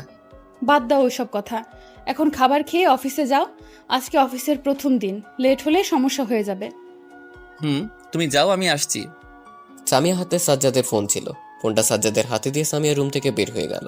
সাজ্জাদ রেডি হয়ে লাঞ্চ করলো। তারপর সামিয়ার কাছ থেকে অফিসের ঠিকানা নিয়ে একটা রিক্সা নিয়ে অফিসের উদ্দেশ্যে রওনা দিল। রিক্সাটা অফিসের সামনে আসার পর সাজ্জাদ রিক্সা থেকে নামলো। তারপর ভাড়াটা দিয়ে অফিসটা দেখতে লাগলো। বিশাল বড় একটা অফিস। অফিসটা কিছুক্ষণ দেখে ভেতরে প্রবেশ করলো। ভেতরে প্রবেশ করার সাথে সাথে অফিসের একজন পিয়ন এসে বলল, আপনি কে এবং এখানে কি চান? আমাকে শহীদুল ইসলাম আসতে বলেছিল। ওনার কেবিনটা কোথায় একটু বলবেন? আপনার নাম সাজ্জাদ? জি হ্যাঁ। তাহলে আসুন আমার সাথে। কথাটা বলে পিয়ন হাঁটা শুরু করলো। পিয়নের পেছন পেছন সাজ্জাদ হেঁটে যাচ্ছে। একটু পর পিয়ন একটা কেবিন দেখিয়ে দিয়ে বলল, এটা স্যারের রুম। স্যার ভেতরে আছে, আপনি ভেতরে যান, স্যারকে পেয়ে যাবেন। সাজ্জাদ পিয়নকে কিছু না বলে কেবিনে প্রবেশ করলো। ভেতরে শহীদুল ইসলাম বসেছিল। সাজ্জাদকে দেখে ওর সাথে কিছুক্ষণ কথা বলল। তারপর পিয়নকে ডেকে সাজ্জাদের ডেস্ক দেখিয়ে দিতে বলল। পিয়ন ডেস্ক দেখিয়ে দেওয়ার পর সাজ্জাদ সেখানে গিয়ে বসে থাকতে লাগলো। একটু পর অফিসের ম্যানেজার এসে সাজ্জাদের যে কাজ সেটা বুঝিয়ে দিল। কাজগুলো অনেক সহজ থাকায় সাজ্জাদ তাড়াতাড়ি বুঝে গেল। কাজগুলো বোঝানো শেষ হলে ম্যানেজার চলে গেল। সাজ্জাদ নিজের মতো করে কাজ করতে লাগলো। সন্ধ্যার দিকে অফিস ছুটি হলো, তাই সাজ্জাদ অফিস থেকে বের হয়ে বাসায় যেতে লাগলো। শহীদুল ইসলাম অনেক আগে বাসায় চলে গেছে। রাস্তা দিয়ে হেঁটে হেঁটে বাসায় যাচ্ছে সাজ্জাদ। আর কয়েক মিনিট হাঁটলেই বাসা পেয়ে যাবে। সামনের দিকে তাকিয়ে আনমনে হাঁটছিল। এমন সময় একটা ছেলে এসে সাজ্জাদের সামনে দাঁড়ালো। সাজ্জাদ ছেলেটির মুখের দিকে তাকিয়ে চমকে গেল, কারণ ছেলেটা আর কেউ না, সকালে সামিয়াকে যে ছেলে প্রপোজ করেছিল সে। কিন্তু সাজ্জাদের মাথায় একটা বিষয় ঢুকছে না, ছেলেটা তার কাছে কেন এলো এবং ওর কাছে কি চায়। কি ব্যাপার, তুমি আমার পথ আটকে দাঁড়ালে কেন? ছেলেটি শয়তানি হাসি দিয়ে সাজ্জাদের কাঁধে হাত রেখে বলতে লাগলো, তুই সামিয়ার সাথে কি করিস? কয়েকদিন ধরে খেয়াল করছি তুই সামিয়ার সাথে যাওয়া আসা করছিস। তুই কে? সাজ্জাদ কাঁধ থেকে ছেলেটার হাত নামিয়ে বলতে লাগলো, প্রথমে তোর সাথে ভালোভাবে কথা বলছিলাম, কিন্তু তুই নিজে এসে বাজেভাবে কথা বলা শুরু করলি। এখন নিজেকে ঠিক রাখতে পারবো না। তুই কি যেন বলছিলি সেটা আরেকবার বল। তুই সামিয়ার সাথে কি করিস? কালকে থেকে তোকে সামিয়ার ধারে কাছে দেখলে তোর খবর করে দেব। ছেলেটির কথা শুনে সাজ্জাদ হাসতে হাসতে বলল, এরকম হুমকিতে আমি ভয় পাই না। আমার লাইফে তোর মতো অনেকে এইরকম হুমকি দিয়েছে, কিন্তু কেউ কিছু করতে পারিনি। ছেলেটি রেগে গিয়ে সাজ্জাদের কলার ধরে বলল, আমাকে দেখে কি মনে হয় আমি তোর সাথে মজা করছি? দেখ, তোকে শেষবারের মতো বলছি, সামিয়ার সাথে তোকে যেন না দেখি। ওর সাথে তোকে দেখলে খুন করতেও সমস্যা হবে না। কলার ধরার কারণে সাজ্জাদের মাথায় রক্ত উঠে গেল। ছেলেটির কাছে থেকে নিজেকে ছাড়িয়ে নিয়ে ছেলেটির নাক বরাবর একটা ঘুষি মারল। ঘুষি মারার কারণে ছেলেটি মাটিতে পড়ে গেল, সাথে নাক দিয়ে রক্ত পড়তে লাগলো। ছেলেটি নাকে হাত দিয়ে চিৎকার করছে। ওর এমন অবস্থা দেখে সাজ্জাদ বলল, আজকে তোকে হালকার উপর দিয়ে ছেড়ে দিলাম। আর ভালো করে শুনে রাখ, তুই সামিয়াকে ডিস্টার্ব করলে তোর অবস্থা খারাপ করে দিব। চুপচাপ থাকি দেখে দুর্বল ভাবিসটা, কেমন? ছেলেটি নাকে হাত দিয়ে রাস্তার উপর বসে থেকে চিৎকার করছে। নাকে দিয়ে প্রচুর রক্ত বের হচ্ছে। সাজ্জাদের শরীরে সমস্ত শক্তি দিয়ে নাকে আঘাত করার ফলে এমন হয়েছে। সাজ্জাদ ছেলেটিকে আর কোনো কথা না বলে বাসার দিকে যাওয়া শুরু করলো। বাসার সামনে আস্তে আস্তে সন্ধ্যা হয়ে গেল। বাসার দরজার কলিং বেল বাজানোর কিছুক্ষণ পর সামিয়া দরজা খুলে দিল। সামিয়া দরজার বাইরে সাজ্জাদকে দাঁড়িয়ে থাকতে দেখে বলল, কি ব্যাপার, এত লেট করে বাসায় এলে? কাজের অনেক চাপ ছিল, যার জন্য লেট হয়ে গেছে। ও আচ্ছা, যাও রুমে গিয়ে ফ্রেশ হয়ে নাও। কথা বলা শেষে সামিয়ার চোখটা সাজ্জাদের ডান হাতে গেল। হাতে কিছুটা রক্ত লেগে আছে। সাজ্জাদের হাতে রক্ত দেখে সামিয়া বলা শুরু করলো, তোমার হাতে রক্ত লাগলো কিভাবে? কোথাও কেটে গেছে নাকি? সাজ্জাদ হাতটা নিজের পকেটে ঢুকিয়ে দিয়ে বলল, কিছুই হয়নি, তুমি ড্রয়িং রুমে বসে থাকো, আমি ফ্রেশ হয়ে আসছি। সামিয়াকে আর কোনো কথা বলতে না দিয়ে সাজ্জাদ রুমে চলে এলো। তারপর ওয়াশরুমে গিয়ে আয়নার সামনে দাঁড়িয়ে হাতে লেগে থাকা রক্তের অংশটুকু দেখে আনমনে বলতে লাগলো, ছেলেটাকে যখন ঘুষি মেরেছিলাম তখন বোধহয় রক্তটা হাতে লেগে গেছে, না হলে আমার হাতে তো এটা আসার কোনো কথা নয়। আর এখন যেহেতু এসেছে, এটা তাড়াতাড়ি ধুয়ে ফেলতে হবে, না হলে আঙ্কেল আন্টি দেখলে অসুবিধা হয়ে যাবে। সাজ্জাদ হাতে লেগে থাকা রক্তের অংশটুকু পানি দিয়ে ধুয়ে নিল। তারপর ফ্রেশ হয়ে ওয়াশরুম থেকে বের হয়ে ড্রয়িং রুমে চলে গেল। ড্রয়িং রুমের সোফায় বসে সামিয়া টিভি দেখছিল। সাজ্জাদ গিয়ে সোফায় বসলো। তখন সামিয়া বলা শুরু করলো। তোমার দুইটা হাত আমার সামনে ধরো তো। কেন? সামিয়া হালকা রাগ দেখিয়ে বলল। দেখাতে বলেছি, দেখাও। সাজ্জাদ নিজের দুইটা হাত সামিয়ার সামনে ধরল। সামিয়া হাতগুলো ভালো করে চেক করলো, কিন্তু হাতের ভেতর কিছু দেখতে না পেয়ে বলল। তোমার হাতে কোথাও কেটে গিয়েছে? আমি তো কোথাও আঘাত খুঁজে পাচ্ছি না। সাজ্জাদ হাতগুলো সামিয়ার সামনে থেকে সরিয়ে নিয়ে বলল। হাতের কোথাও আঘাত লাগেনি, তুমি শুধু শুধু হাতটা চেক করছো। আঘাত লাগেনি, তাহলে যে তোমার হাতে রক্ত দেখলাম সেটা? রক্তটা কোথা থেকে এসেছে এটা জানার সত্ত্বেও সামিয়াকে বলল। আমি বলতে পারবো না, বাসা আসার সময় কোথাও থেকে লেগেছে হয়তো। ও, তাহলে হাত ভালো করে ধুয়ে এসো। হ্যাঁ, ধুয়েছি। তাহলে তো ভালো। কালকে ভার্সিটি যাবে? সাজ্জাদ মাথা নাড়িয়ে হ্যাঁ জানিয়ে সামিয়াকে বলল। তুমি যাবে না? হ্যাঁ যাব, সকালে রেডি থেকো। সাজ্জাদ মাথা নাড়িয়ে হ্যাঁ জানালো। এই কয়েকদিনে সামিয়া সাজ্জাদের সঙ্গে ফ্রি হয়ে গেছে। সামিয়া তো প্রথম প্রথম সাজ্জাদকে দেখতে পারতো না, কিন্তু আস্তে আস্তে ফ্রি হয়ে গেছে। ড্রয়িং রুমে বসে দুজনে টিভি দেখছিল। টিভিতে একটা তামিল মুভি চলছিল। দুজনে মনোযোগ দিয়ে মুভির সিনগুলো উপভোগ করছিল। এমন সময় শহীদুল ইসলাম ড্রয়িং রুমে প্রবেশ করতে করতে বললেন। দুজনে একসঙ্গে টিভি দেখছো নাকি? শহীদুল ইসলামের কথা শুনে সাজ্জাদ এবং সামিয়া নিজেদেরকে কিছুটা সামলে নিল। সাজ্জাদ কিছুটা মুচকি হাসি দিয়ে বলল। হ্যাঁ আঙ্কেল, টিভি দেখছি। শহীদুল ইসলাম মুচকি হাসি দিয়ে বললেন। আচ্ছা, দেখো দেখো। কথাগুলো বলে শহীদুল ইসলাম আবার চলে গেলেন। তখন সাজ্জাদ এবং সামিয়া আগের মতো টিভি দেখতে শুরু করলো। টিভি দেখতে দেখতে ডিনারের টাইম হয়ে গেল, তাই সবাই মিলে ডিনার করে যে যার রুমে গিয়ে ঘুমিয়ে পড়ল। পরের দিন সকালে বাসার সামনে গাড়ি নিয়ে সামিয়ার জন্য অপেক্ষা করছে সাজ্জাদ, কিন্তু সামিয়ার কোনো দেখা মিলছে না। অন্যদিকে ভার্সিটির ক্লাসের সময় হয়ে গেছে। গাড়িতে বসে থাকতে থাকতে বিরক্ত হয়ে যাচ্ছে সাজ্জাদ। গাড়ি থেকে নেমে বাসার ভেতর ঢুকে সামিয়াকে ডাকতে যাবে এমন সময় বাসার মেইন দরজা দিয়ে সামিয়া বের হয়ে গাড়ির কাছে এলো। সামিয়াকে আস্তে আস্তে দেখতে পেয়ে সাজ্জাদ বাসার ভেতর প্রবেশ করেনি, গাড়ির কাছেই দাঁড়িয়েছিল। সামিয়া গাড়ির কাছে এসে সাজ্জাদকে বাইরে দাঁড়িয়ে থাকতে দেখে বলতে লাগলো। কি ব্যাপার, তুমি গাড়ির বাইরে দাঁড়িয়ে আছো কেন? তোমার আসতে লেট হচ্ছিল দেখে ডেকে নিয়ে আসার জন্য ভেতরে যাচ্ছিলাম, কিন্তু তখন তুমি মেন দরজা দিয়ে বাইরে বের হলে, তাই ভেতরে না গিয়ে এখানে দাঁড়িয়ে আছি। বাট তোমার এত লেট হলো কেন? সামিয়া তাড়াহুড়ো করে গাড়ির ভেতরে বসে গেল এবং কিছুটা আতুরে গলায় বলল। সেই সব কথা পরে বলবো, আগে ভার্সিটি চলো, এমনিতেই আজকে লেট করে ফেলেছি। সামিয়ার কথা শুনে সাজ্জাদ আর কিছু বলল না। গাড়িতে বসে গাড়ি চালু করে ভার্সিটির উদ্দেশ্যে রওনা দিল। প্রায় 10 মিনিট পর ভার্সিটির সামনে এলো। গাড়িটা ভার্সিটির গেটের সামনে থামাতেই সামিয়া গাড়ি থেকে নেমে ভার্সিটির ভেতরে চলে গেল। সাজ্জাদও গাড়িটা পার্কিং করে ভার্সিটির ভেতরে প্রবেশ করলো, কিন্তু ভার্সিটির ভেতর প্রবেশ করে এমন একটা সিন দেখতে পাবে সেটা সে ভাবতে পারেনি। কারণ আজকেও সেই ছেলেটি একটা ফুল দিয়ে সামিয়াকে প্রপোজ করেছে। প্রতিবারের মতো এবারও সামিয়া ছেলেটিকে একটা থাপ্পড় দিয়েছে, কিন্তু ছেলেটা এবার চুপ করে থাকেনি। সেও সামিয়াকে থাপ্পড় মারার জন্য হাত তুলতে যাবে এমন সময় সাজ্জাদ গিয়ে ছেলেটার হাত ধরে ফেললো। সাজ্জাদকে দেখে ছেলেটা চুপ হয়ে গেল, মুখে বলার মতো কোনো কথা পাচ্ছে না, চুপ করে সাজ্জাদের দিকে তাকিয়ে আছে। সাজ্জাদ ছেলেটার গালে কষে একটা থাপ্পড় দিয়ে সামিয়াকে বলতে লাগলো। সামিয়া, তুমি ক্লাসে যাও, আমি ওকে দেখছি। সামিয়া ক্লাসে যেতে চাইল না, কিন্তু সাজ্জাদের কড়া কণ্ঠের কারণে সামিয়া ক্লাসে চলে গেল। সামিয়া ক্লাসে চলে যাওয়ার পর সাজ্জাদ ছেলেটাকে বলতে লাগলো। তোর নামটা যেন কি? ছেলেটি কিছুটা রাগী ভাব নিয়ে বলল। মারুফ। কোন ইয়ারে পড়িস? 3rd ইয়ারে। আমি কিসে পড়ি সেটা জানিস? আমি তোর সিনিয়র, বলেও কখনো সিনিয়রদের সাথে টক্কর দিতে আসবি না, না হলে এমন অবস্থা করে ছাড়বো ভাবতেও পারবি না। শুধু সময়ের অপেক্ষায় আছি, সুযোগ পেলে তোর খেলা শেষ করে দিব। আর তুই যদি সামিয়ার পেছন ছাড়িস তাহলে তোকে আর কিছু করব না। সাজ্জাদ কথাগুলো বলে মারুফের গালে কয়েকটা থাপ্পড় দিয়ে ছেড়ে দিল।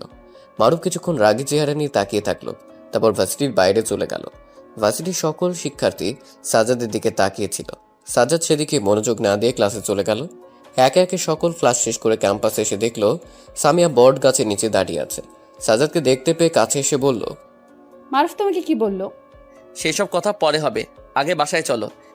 না, আগে বলো মারুফ কি বলেছে। কি বলবে?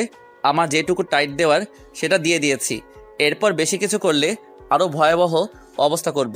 সেসব বিষয় নিয়ে তুমি চিন্তা করো না। সামিয়ার কিছু না বলে গাড়ির দিকে যেতে লাগলো। গাড়ির দরজা খুলে গাড়ির ভেতর বসে পড়লো। সাজ্জাদ গিয়ে ড্রাইভিং সিটে বসে গাড়ি চালাতে লাগলো। বাসার কাছাকাছি এসে চলেছে এমন সময় সামিয়া কিছুটা চিন্তিত হয়ে বলল। আচ্ছা, আজকে মারুফকে তো ছেড়ে দিলে, পরে যদি আমাদের কোনো ক্ষতি করতে আসে? সামিয়ার কথা শুনে সাজ্জাদ হাসতে হাসতে বলল। আরে সেটা করতে পারবে না। তুমি কি জানো যে আসবে না? ও অবশ্যই আমাদের কোনো ক্ষতি করবে। তুমি চিন্তা করো না, এরপর থেকে আমাদের কোনো ক্ষতি করতে আসলে ওর অবস্থা খারাপ করে দিব। যা করার সেটা সাবধানে করতে হবে। আমাকে একটা প্রশ্নের উত্তর দাও, মারুফের বাবা কি করে? মারুফের বাবা ছোট মাপের একজন বিজনেসম্যান। ওদের বিজনেস কেমন চলে? তেমন ভালো না, ব্যবসায় লোকসান হতে হতে ওরা এখন অনেক টাকা। সামিয়াকে বলতে না দিয়ে সাজ্জাদ বলল, থাক আর বলতে হবে না, আমি বুঝে গেছি। তোমার শুধু একটা কথাই বলবো, সেটা হলো তুমি মারুফের ফাঁদে পা দিও না। মারুফ ভালোবাসার নাম করে তোমাকে বিয়ে করবে, তারপর তোমাদের সবকিছু নিজের নামে করে নিবে। এসব তুমি জানলে কিভাবে? মারুফের পরিবারের কথা শুনে বুঝতে পারছি ওদের প্ল্যানটা। আমার বিশ্বাস হচ্ছে না। তাহলে এক কাজ করো, মারুফের সাথে রিলেশনে যাও, বাকিটা নিজেই বুঝে যাবে। সাজ্জাদ কথাটা বলে বাসার গেট দিয়ে ভেতরে প্রবেশ করলো। এতক্ষণ কথা বলতে বলতে ওরা বাসায় চলে এসেছে। সামিয়া সাজ্জাদের কোনো উত্তর না দিয়ে গাড়ি থেমে থেমে বাসার ভেতরে চলে গেল। গাড়ি পার্কিং করে সাজ্জাদও বাসার ভেতরে ঢুকে গেল। সাজ্জাদও নিজের রুমে গিয়ে ফ্রেশ হলো, তারপর লাঞ্চ করে রিক্সা নিয়ে অফিসে চলে এলো। সাজ্জাদ নিজের ডেস্কে বসে কাজ করছিল। এমন সময় পিয়ন এসে বলল, আপনাকে স্যার ডেকেছি। স্যার ডাকছে কথাটা শুনে সাজ্জাদ কাজ বন্ধ করে দিল। পিয়নের দিকে প্রশ্নবোধক চাহনিতে তাকিয়ে বলল, কেন ডেকেছেন?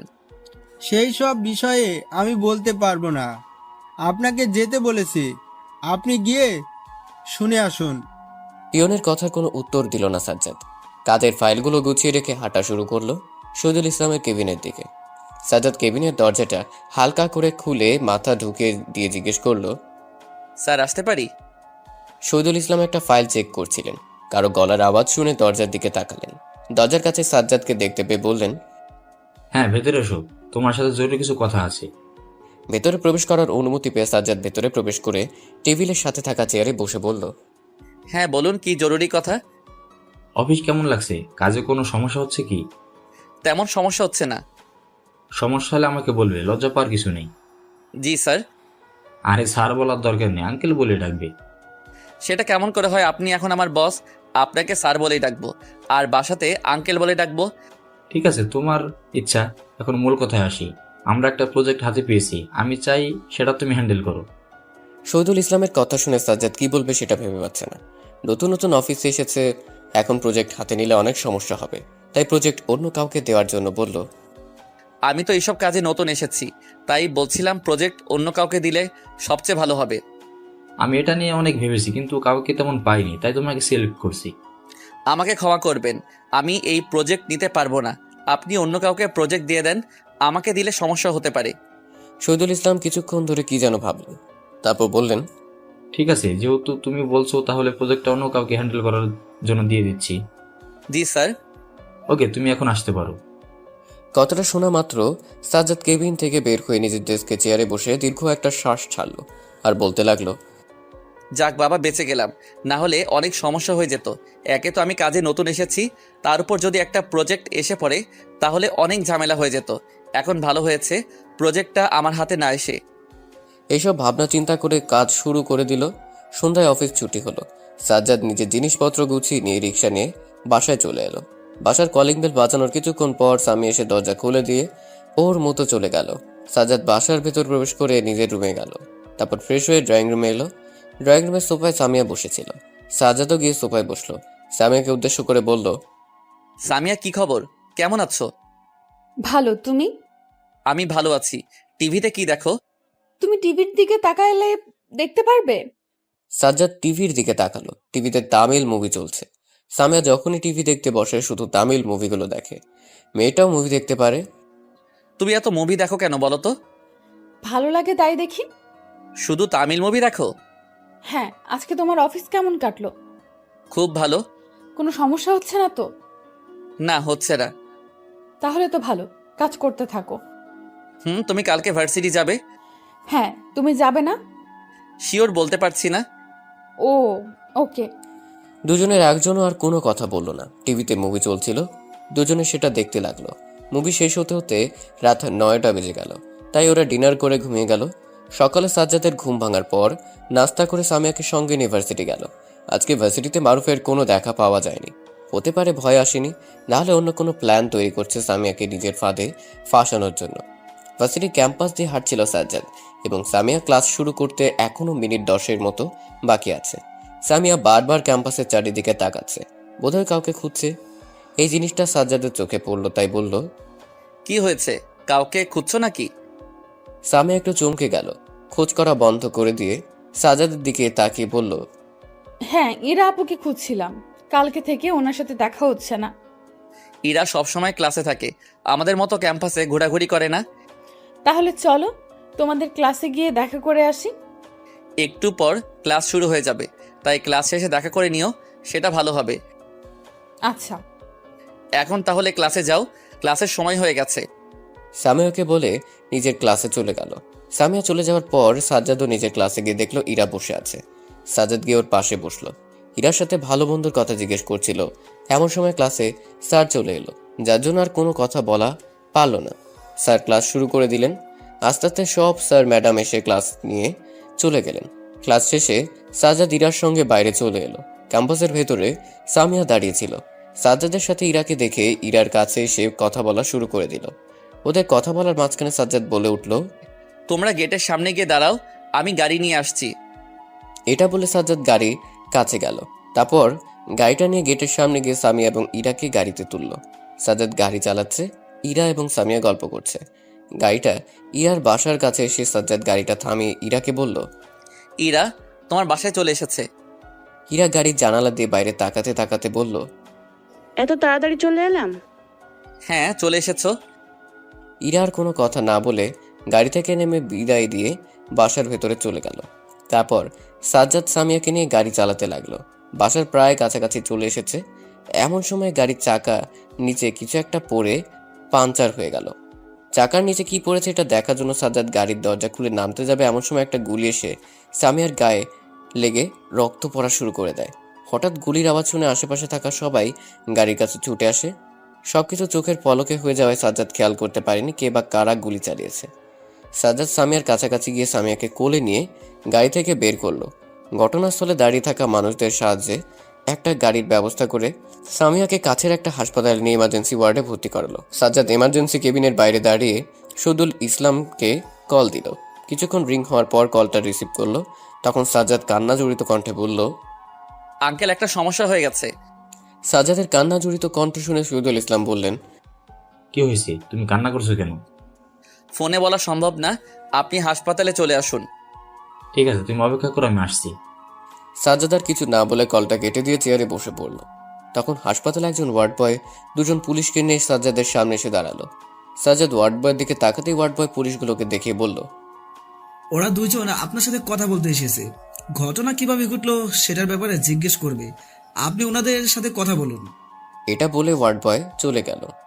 দুজন পুলিশের ভেতর একজন পকেট থেকে একটা নোটবুক বের করলো। কিছুটা কড়া কণ্ঠে সাজ্জাদকে বলল, আপনি একদম শুরু থেকে ঘটনা বলুন, কি হয়েছে সেখানে। সাজ্জাদ নিজেকে কিছুটা সামনে নিয়ে বলা শুরু করলো, আমি এবং সামিয়া গাড়ি নিয়ে বাসায় যাচ্ছিলাম। গাড়িটা আমি চালাচ্ছিলাম, সামিয়া পেছনে বসেছিল। বাসায় পৌঁছাতে কিছুটা রাস্তা বাকি ছিল। ভালো মতো বাসায় যাচ্ছিলাম, এমন সময় গাড়ির চাকা পাংচার হয়ে যায়। তো কিসের সাথে পাংচার হয়েছে সেটা দেখার জন্য গাড়ির দরজা খুলেছি। সাথে সাথে একটা গুলি এসে সামিয়ার গায়ে লেগে যায়। গুলিটা কে করেছে সেটা তো দেখেন নাই? সবকিছু এত তাড়াতাড়ি হয়ে গিয়েছিল যে আমি খেয়াল করতে পারিনি যে এই কাজটা কে করেছে। আর সামিয়ার ওই রকম অবস্থা দেখে সবকিছু ভুলে সামিয়াকে নিয়ে ব্যস্ত হয়ে পড়েছিলাম। সামিয়ার জীবন বাঁচানো দরকার আগে ছিল। ভালোভাবে মনে করুন, আশেপাশে কাউকে দেখেছেন কিনা? আশেপাশে কাউকে দেখতে পারিনি। ঘটনা হওয়ার পর সেখানে অনেক লোকজন জড়ো হয়ে গিয়েছিল, ফলে চারিদিকে খেয়াল করা যাচ্ছিল না। ধন্যবাদ। আরো ইনফরমেশন দরকার পড়লে আপনাকে ডাকবো। জি ঠিক আছে। পুলিশগুলো আর কিছু না বলে ওখান থেকে চলে গেল। সাজ্জাদ ইমার্জেন্সি কেবিনের দরজার দিকে তাকালো। এখনো উপরে লাল রঙের আলো জ্বলছে, তার মানে সামিয়ার চিকিৎসা এখনো চলছে। সাজ্জাদ মনোযোগ সহকারে আলোটার দিকে তাকিয়ে কি যেন ভাবছিল। তখন কেউ সাজ্জাদের কাঁধে হাত রাখলো, ফলে সাজ্জাদ ভাবনায় চিত পড়ল।